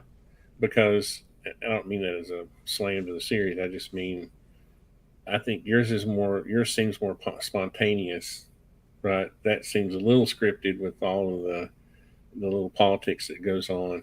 That Yeah. from Well, people who are I just getting paid to be there. Why do they care so much about I can. digging or not digging? You know, it's Yeah. kind of funny, but you're you're kind of in the moment. You're there. And that's one reason. That's one thing I wanted to mention too is that you're not. I don't. I get myself in trouble. You're out there doing it. You're out there doing the research. You're not. So many people who get upset with this stuff and get really, really almost possessive about it are are hashing over the same research that's been really done for 20, 30, 40 years. And I don't want to put that down. I'm just saying I think people should get out more, you know, Yeah. and experience these things, you and kind of give the whole I'm a researcher, I'm an internet researcher a rest. Get out there and just take your phone, make a video, go through the experience of doing it. And then when you come back and now you're watching Carl do it, you're like, wow, that took work and talent. And, you know what I mean? It's kind of different.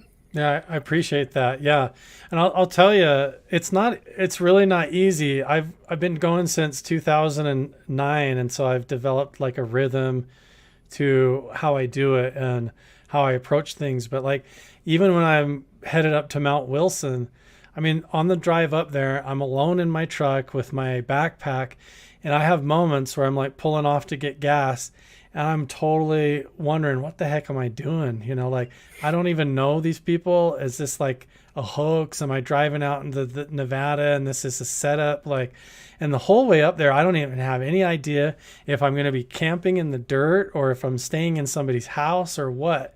And so like that spontaneous feel, I mean, when I first pull the camera out and I hit record, when I get up there, I'm like, oh, I pull the camera out and everybody gets shy. I literally just start filming and nobody sees it coming, and I just have to go for it because I have no idea what's happening. I don't know where I'm at or if it's real or not or what their intentions are. And so I just start swimming through it and trying to trust myself to capture the experience and the story. And then luckily, like I come back from a trip like that and I'm able to kind of marinate on it and sit on it a little bit. And as I start to edit it, then I'm like, oh yeah, okay, so I was able to grab this one and put it back here, and I'm able to tell the story because sometimes like on day 3 or whatever, I have something that makes sense to day 1, and then I can put it together in a way that tells the story and does it justice.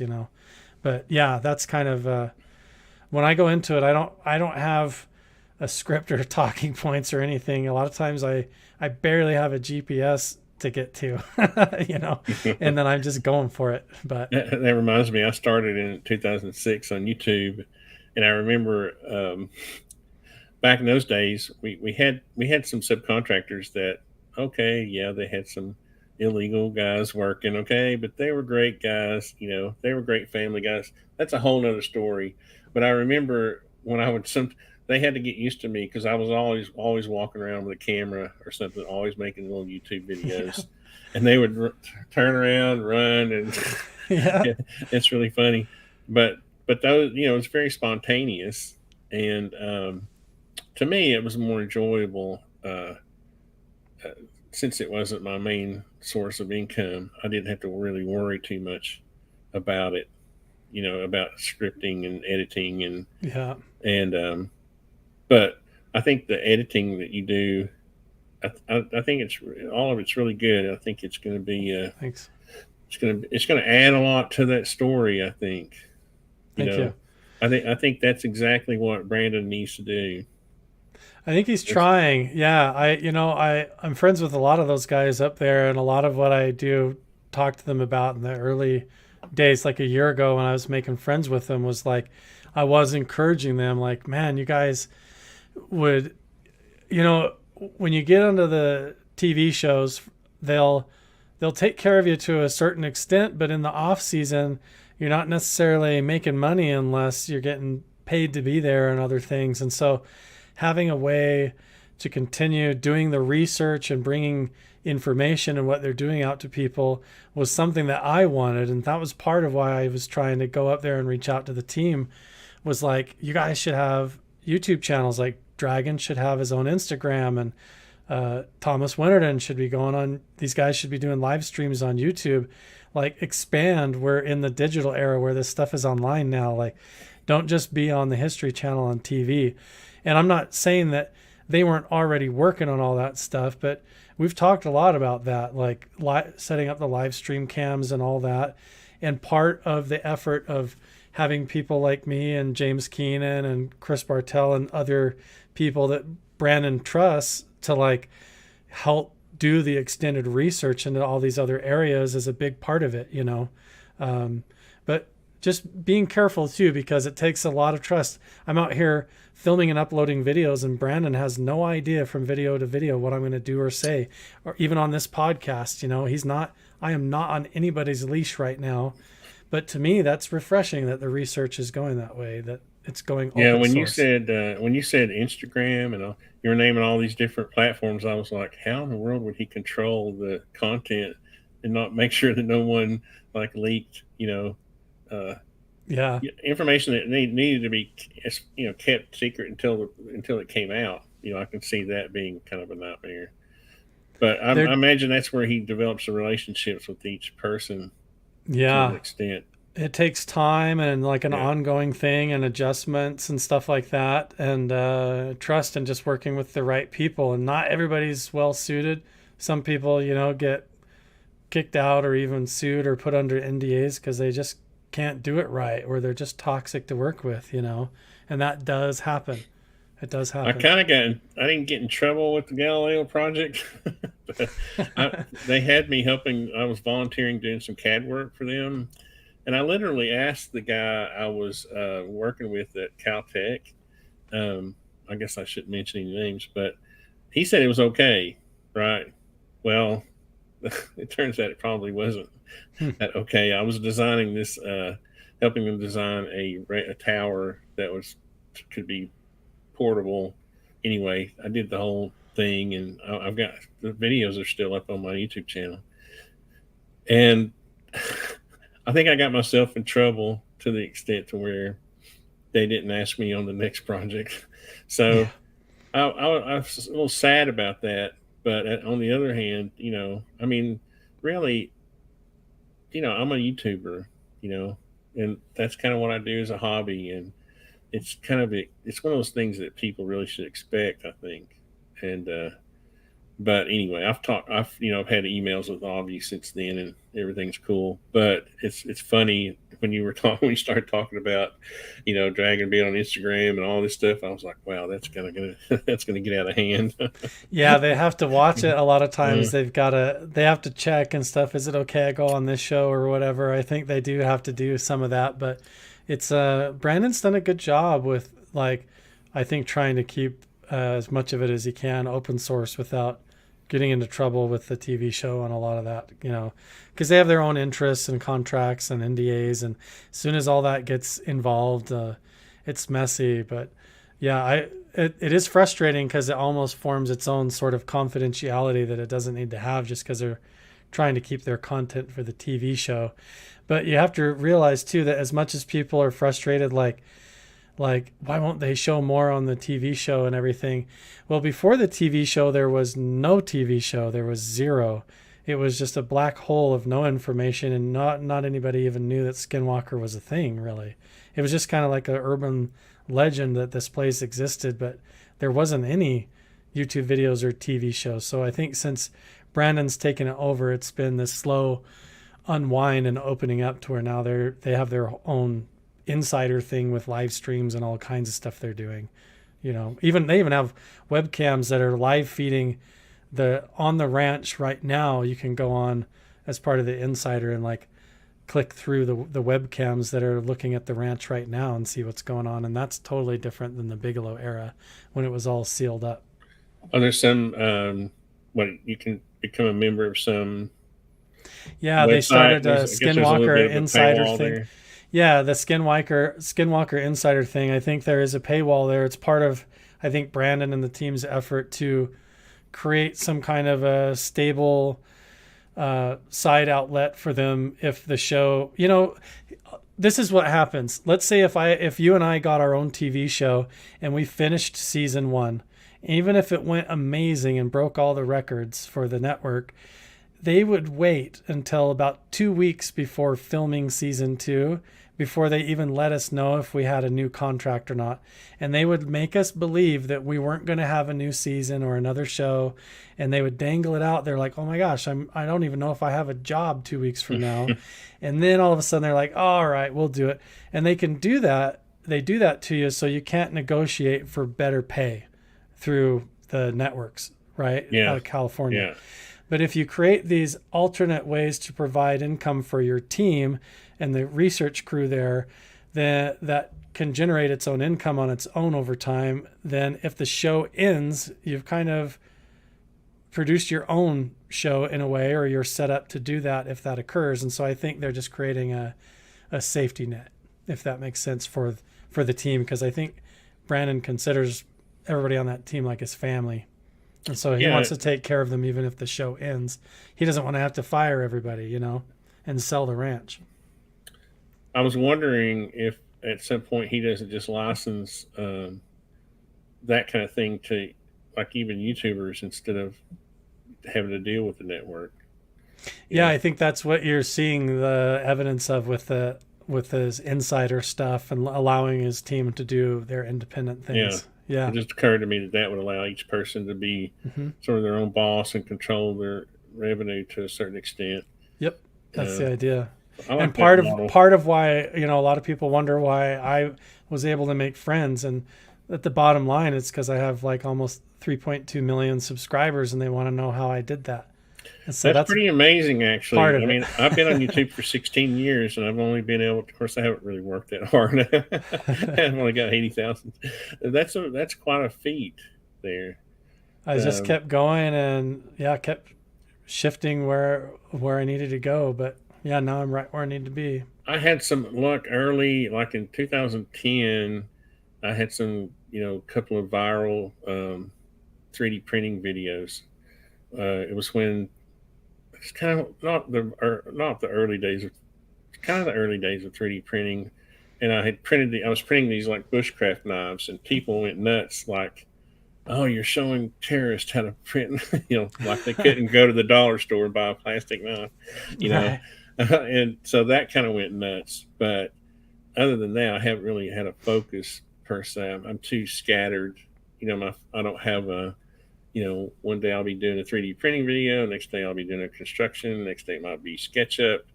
I guess people can't really depend on you for that much in that case. Yeah, it's kind of hard. I think if you look over my lifespan on YouTube, it's been a hot mess, kind of like that too. I've got multiple different channels, and every one of them I've probably rebranded more than once and changed the name of and changed the direction of, and then things happen, you go through the divorce and you're like, well, I got to take my wife out of all the names of everything and rebrand, and now what am I going to do? So I've adjusted, sometimes intentionally and other times just because I've had to. But sometimes like a video will take off or something that you didn't expect, and then I'll just create like its own channel for that. But it's a different thing when you make the jump to going full time. When my YouTube income started making twice as much as my day-to-day job, I had quit being a social worker, and I was just working in a warehouse for my brother-in-law. And it was fine, but it was just like a go nowhere temporary thing, And so he was really cool about it and was like, allowed me time to work on my side stuff, because he knew as well as I did it wasn't a forever thing. And the job was just to get me on my feet to find another way. And so it gave me the breathing room to really put YouTube kind of first as what I wanted to do. And it was back at a time when it was way less competitive back then, Yeah. And so we went for it and had a lot of success, like doing family content and all that, and ran with it and just kept going. And Yeah, when I actually quit my job and went after it full time, it really took off, because then all that time I was spending throughout the day doing other things, I was just able to funnel directly into what I was doing and to get good at it. And How many views does your channel have? I don't even know how many Oh, overall it's views. funny. I don't know why I keep I up could look. with my statistics a little bit, because I one thing I usually, have been lucky. One thing I have been lucky with is that ratio. Um, I don't know why. I guess it was the early days of 3D printing, where I'd gotten millions of views off of that. But I've always been curious. You look at some channels who have millions of subscribers and smaller viewer count, and then you'll have some YouTubers like me who have a small subscriber count and maybe a little bit larger yeah, viewer. And it kind of shows me, it goes along with that idea that my subscribers, the people who are subscribing, aren't the ones who are watching my videos. right. It's those special, because I'll have some weird video like Barrett and I were just looking today. I did this I did this video on this breaker, this Weber. It's an odd breaker that I had to buy on eBay to fix this breaker panel in this house with. Right, it has 26,000 views. Now, who would have thought a video like that would get? Yeah, it's funny how many people have searched for that breaker Yeah, it's to just one of figure out those. where did you get it? What does it look like? What does the electrical panel look like that it goes in? How does it snap in? All that. You just never know. That's why I encourage my sons just to keep making videos. You never know when one's gonna Yeah, be, that video. yeah, you hit something like that. That's like kind of a timeless like how-to video or whatever. Yeah, Yeah. I've had some of those that have really popped where it doesn't matter 5, 6 years later, kids are still watching it and think it's funny. It's still relevant. It hasn't got too old, and sometimes it'll come back around and resurface, like a trend will come back or something, like some old sour candy video I did with my kids forever ago will suddenly start popping off again because some other sour candy challenge is kicking off again today. And I'm like, man, I haven't thought about that in years. But it's funny. Yeah, if you go back on my Carl the Crusher channel, my main big one, that I've done so much stuff on there. I used to do like comedy skits and all kinds of dumb stuff. There was years ago when I was just doing Bigfoot hunting. And then I changed and deleted all those videos off because I got mad at the Bigfoot community and like I've done a lot of different things. Yeah. I remember when I became a YouTube partner, I had to ditch like several hundred videos because I had used music. Yeah. I had to start worrying about copyright issues and that kind of thing. But it's kind of funny. I would just encourage those out there who are thinking about. I'm sorry, I was reading the comment. Thinking about doing, you just go ahead and do it. Get out there and do it. It's you never know. It's like that 3D printing video that I had that went viral. I even had a Japanese news channel contact me Hmm. and put it on the Japanese news, and they asked me if they could do it. I was just kind of kidding. I said, yeah, if you'll send me a CD, I'll agree to it or something. They literally mailed a CD A to me CD with that on from there. Japan with the news program that they had put it on. It's kind of funny. That is funny. But Yeah, you just never know what will go and what won't. Sometimes I'll upload something and be like, man, I'm surprised nobody was interested in that. I thought that would really be interesting to people. And then you'll turn around and like a year and a half later, all of a sudden you're like, oh, now they're interested. Okay. It's weird. I don't know. But you do, like, I have, developed certain strategies. I use like a tool called vidIQ, and there's one called TubeBuddy that help you kind of strategize how you name and title videos and different things. And so there's kind of a game like that you play. Like when I upload a video, I could just say day 1 at Mount Wilson Ranch, and that's not going to do very good because nobody knows about Mount Wilson Ranch yet. It's not that strong of a title, but if I'm like overnight haunted skinwalker location, Mount Wilson Ranch, UFO hotspot, that like is primed with a lot of strategic keywords that are going to put my video into a category of viewers and followers that are searching for those things. And so I've learned how to get my content in kind of a rhythm over time that puts it in front of the audience that's looking for it. And also so that the algorithm will recommend my videos to people after they watch a similar type of video, so that when they're done watching the History Channel's YouTube videos, my stuff will pop up and they go, oh, what's this? There's a whole behind the scenes Skinwalker Ranch documentary. And I've learned how to put my videos there so they pop up in front of people the right way. And if you want, Tony, you've been doing it long enough, I'll show you how to do that too if you want. Yeah. No, any advice? It's kind of funny. Kurt here is reminding me. I also kept bees for a while. Those videos did pretty good, and I was the first person in the United States that had this this Australian company, Flow Hive. Oh, my brother just did one of those. Yeah. They sent me a couple of 3 or 4 of the frames. They're plastic. I always thought they were kind of hokey, right? Because I'm thinking no traditional bee. Because I actually had developed my own line of horizontal beehives that I was selling, and I was going to fill it with these, and then it was going to be kind of a little thing, and but it turns out that they really are a great place for hive beetles to hide. So I kind of ditched the whole idea. I don't know if you're familiar with that hive beetles, but the bees will chase.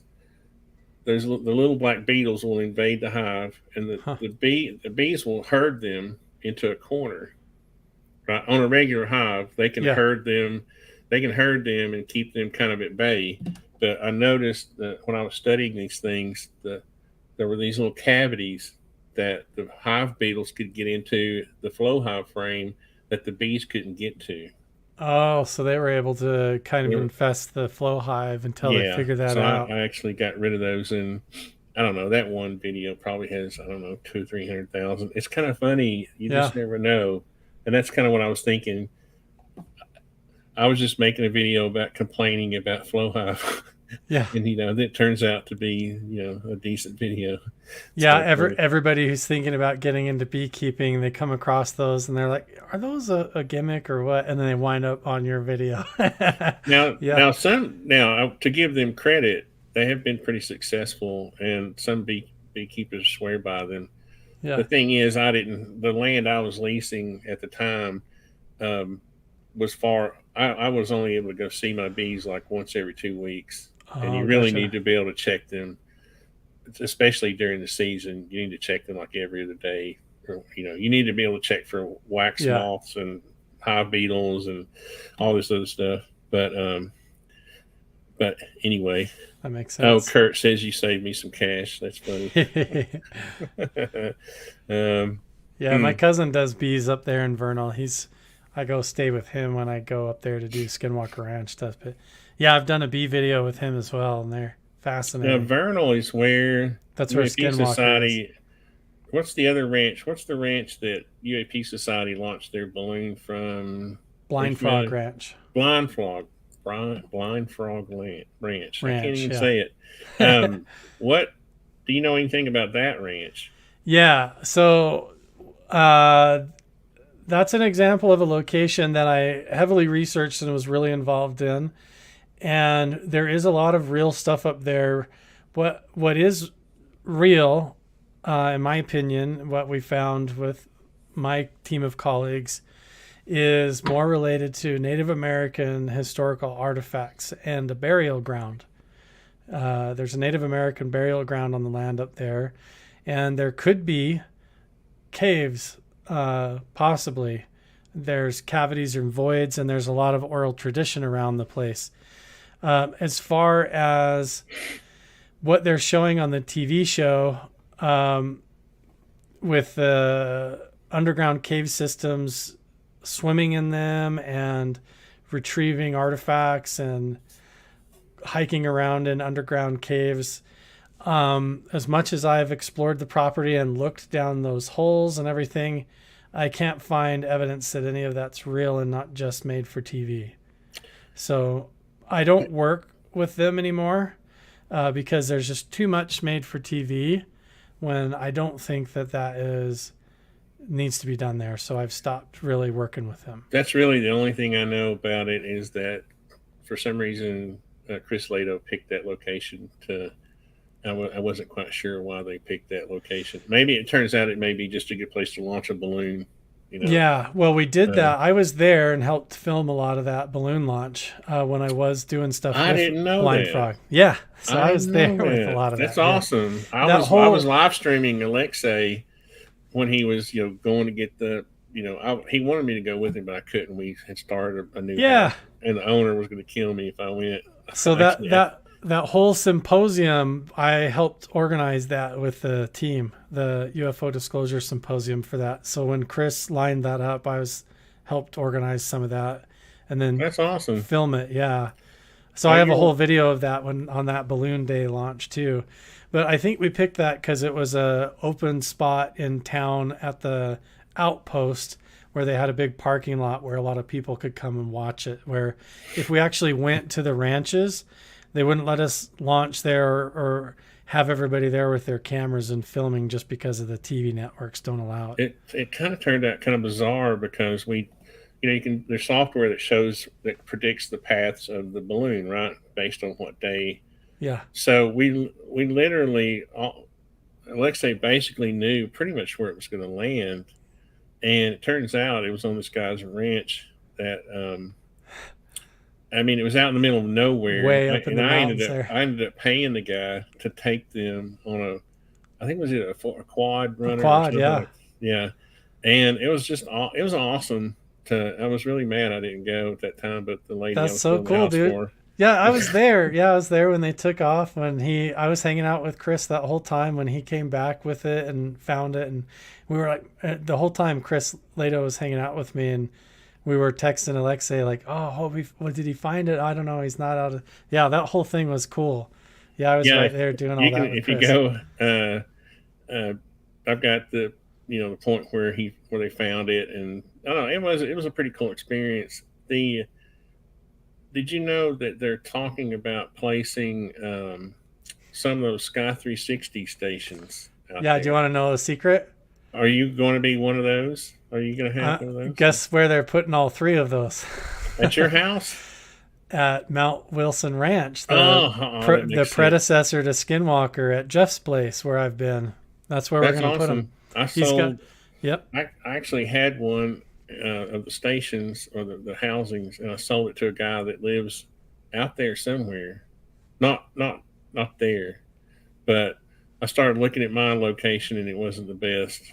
I had this small cutout in my property. Mine's all wooded, and I just cleared out a very small spot. And I was looking, and I'm not going to be able to get the full 120 degrees, So anyway, long story short, it's headed out there. Awesome. To a guy that's on the Sky 360 Discord, but that's pretty cool. They're still kind of beta testing them, and we're sort of waiting because we need to make sure they work decent, because Mount Wilson Ranch is right on the northern edge of Area 51, and we don't want to get in trouble there either. But also, we want to also program them so that they can track meteorite data, because part of the fun that we want to have is if it catches meteorite impacts that land on these dry lake beds in Nevada, that's something that like me and others could actually go try to find and retrieve. That would be a really cool part of the program that we could do alongside of looking for UFOs. Well, the cameras are going to have the capability to track movement. Yep. And then once they lock on that target, they'll be able to zoom in on that target. So you should be able to get, and obviously if you have two or three, you should be able to triangulate the location. Yeah, we're going to have several hundred acres there at Mount Wilson, that same spot that Jacques Vallée was doing Close Encounters of the Third Kind experiments, and the government was up there. They were going to do the Missile X, what do they call it? Oh. Some missile missile program that they had going on back then. I have some parts around here that the guy didn't want. I should send them to you. Oh yeah. There's a bracket. I've got all these shelves in my tiny shack here. There's a power supply bracket that goes inside the housing that works with the new. Oh, good Lord, these bots that works with the new power supply that he didn't want. But I don't know if are you going to have one of those? Are you going to be manning one of those stations, or are they going to just be out there? They're probably going to be at the ranch over there, and all three of them. And then when we'll have a few different people that know how to go and maintain them or whatever. But mostly, when I go up there, probably once a month to check on them, I'll do all that. Yeah. Well, I hadn't really got to. I was talking with Richard a pretty decent bit on Sky 360 while I was waiting, and I never did ask the question. I was going to rig up a little solar panel to power the thing. I guess that's what they're planning on doing. Yeah. Luckily, Mount Wilson, because it was owned, it was that mining camp then owned by Bigelow. Like they even have Wi-Fi and power and everything up there. So it's, I was amazed when we got it. I was like, this is where we need to do it. Yeah, this is the perfect spot because it has all of the same stories and everything going on, and where it's at is like perfect without any of the red tape of any of the TV networks or anything in the way. The only thing is that it is on the edge of the Nevada test site. So if we start filming things on that we're not supposed to, we could get shut down pretty quick. We'll have to be careful. Yeah, we're right in the middle of the flight path between Area 51 and Dugway Airfield, which is really where they moved everything from Area 51 when Bob Lazar came out. I think they moved it up into Utah, out of Nevada, but they still do testing all the way from Area 51 up into the salt flats up in Utah, all over the place. I mean, so your first thought is it would be cool to be at the edge of Area 51, but if you're trying to maintain one of those stations, it might be a headache, really, because you're going to get all these false. It might be really cool, but we could get in trouble. I know, but you might be getting, but you might be getting like F-35. You might be getting stuff that you already know about, right? Yeah, but if we get, that's the thing. If we start capturing, secret technology and things or anomalous stuff, how do we know what came out of Area 51 that we're not supposed to see and what's actually a real UFO? But that'll be part of the interesting thing. But it just seems like a good fit for a place to put them where we're going to get a lot of data to start sifting through. See, and the tough thing about the AI is that, because I helped, one of the things I volunteered with Galileo project was the machine learning stuff. All you were doing was identifying photographs.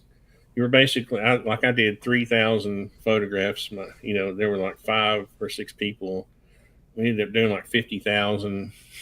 Just identifying photos for the AI. You're just identifying. You're just telling the computer, this is a jet, this is a helicopter, this is a balloon, a zeppelin. Yeah. It's just mind-numbing work. But the thing about that is that that's all the AI knows. So anything that's outside of that picture is going to be considered anomalous. Right. Right. So that's very cool. It's just exciting that we're at the edge of this kind of open source movement where what Chris Lato's trying to do with the NFT project and with the Sky 360 systems, and now we have people in places and the technology starting to catch up with it, where we don't have to just like take people's word for it from the top down and the lies that we're fed, but we can find answers for ourselves. It's kind of exciting. No, that's going to be awesome. I didn't realize I've learned so much. It's funny. It's funny when I asked you to interview, I was like, that's great. And then I was like, wait, I don't know anything about Carl. Dude, I'm up to my eyeballs in so many crazy things right now. It's wild. Yeah. That's awesome. Well, you'll have to come back sometime. I will, for sure. I'll come back for sure. It's been fun and entertaining and educational which is the best part, I think. Yeah, we covered a lot. Everything from meditation to like consciousness and the phenomenon and the history of these locations, and then where we're going with the research. It's cool. We Yeah. avoided all the Elizondo drama. That was good. No, I'm just kidding. Yeah. Right. I'm just All kidding. the Dino Beaver drama. Yeah. But that that's that's kind of how I like to run. My I don't even excuse me, been talking too much. That's how I like to do these things. Like just have a nice, pleasant conversation and learn things from Yeah. each other. You know, Just cut through it like we're there's no sitting together. Yeah. gotcha. There's no I didn't bring you here to catch you in some some fib or whatever. I'm just interested. I call this series PiFi, people I find interesting. Yeah. This is PiFi 60. I've got 60 of these things. Awesome. And so that's what I enjoy. And I wish people could just, chill and just want to learn from each other, and just talk like humans, as if Yeah. you were standing side by side, curious about each other and what you're doing, Yeah, in a way, it's like looking into a big cosmic mirror, just talking to somebody and sharing and realizing how much we have in common, even though we've never met. It's always like an awesome experience. And without a doubt, I almost regularly walk away from these types of good interviews and whatever ideas you have going into them, you realize that, if we were able to just hang out over a cup of coffee or a campfire, we would all get along just fine and have a lot more in common than we think. That's the most difficult thing for me to get across to some people who are like accusing Lou of all these things, is that no, I'm not a fanboy, but I did learn some things by talking with him that made me like him, right? And so what if everything you say about him is true? He's still a decent guy. He's still a good guy. He was sitting the first time I interviewed him. He somehow the camera pans and there's an M14 hanging on the wall. I was like, that's awesome, dude. So we had that sort of we're gun guys, and we had that in common. And you can't help but and people would say, oh, he did his intel work on you. he did the mind control on you, and you're just a fan. I said, no, it's called humans talking with each other and getting to know each other. That's what it's called. Right? Yeah, it's no different to me than like I had Flat Earth Dave on my show, and to me, it's not that I'm promoting the idea of the flat Earth theory or anything, or that I want to give him a platform to convince people, but to me, it's just fascinating to get somebody who's radically outside of the box, that's willing to see things in a different perspective, because we're all willing to sit here and talk about physics and math and science, but then we'll all in the same conversation talk about manifestation and meditation and the matrix theory and all this stuff. And so I'm like, why can't we talk about weird offshoot stuff like flat earth theory and where it fits in? And I don't have any problem with it. I'll talk to somebody who says they're channeling people from the Galactic Federation, and I'm just curious about what message are they receiving, and does it fit in with these ancient shamanistic methods that people were channeling? And I just want to know, instead of just like stepping on it before you understand it. I think it's fascinating, and if they're telling the truth and their integrity is intact, they'll survive the criticism, and it isn't that big of a deal. But and they'll come out okay. But you're right. Yeah, I don't really like the gotcha stuff. I'm more just like, come on, tell the truth and let's get to the bottom of this. Yeah. Well, it's like it might have even been Kurt there that's watching. He gave me a hard time about interviewing Anjali, and he was like, why, Tony? Why? Do you know the whole time that I interviewed her, It's fun. First time, the whole time I don't think we talked about the beings one time during our first interview. Yeah. It was just me trying to get to know her, Yeah. and kind of understand the psyche, not the psyche, trying to understand her thought process. Yeah, one of the best Joe Rogan interviews and podcasts that I listened to is when he had James Hetfield, the lead singer for Metallica, on, and guess what they talked about the whole time? Beekeeping.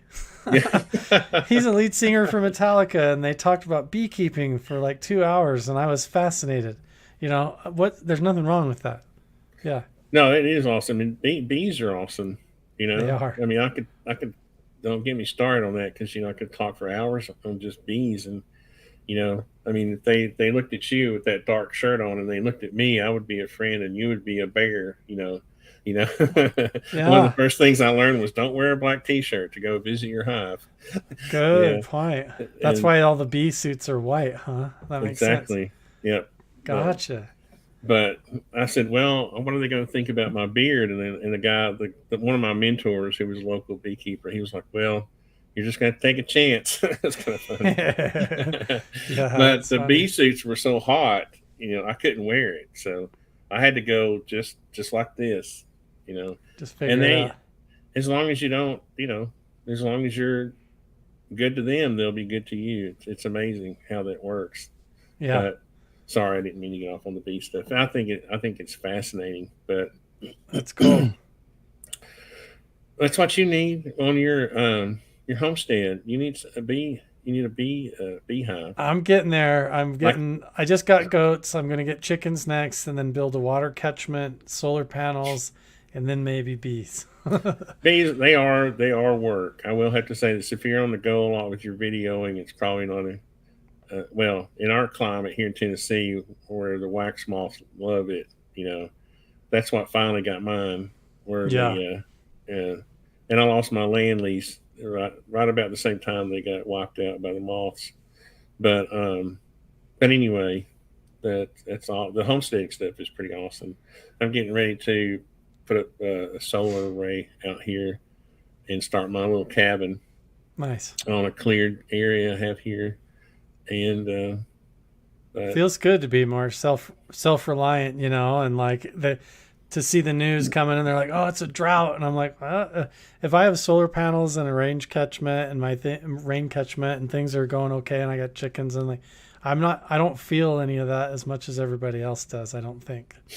I feel we better. did. I've done some of the rain catchment stuff, and there's some really cool companies out there that have the devices that divert water, in your gutters, and there's all kinds of cool Dude, I'll products. have to have you send me some of that because I've Yeah, actually got drawings on my dry erase board over here where I'm trying to figure my own system out. But that's cool if they've already figured a lot of it out.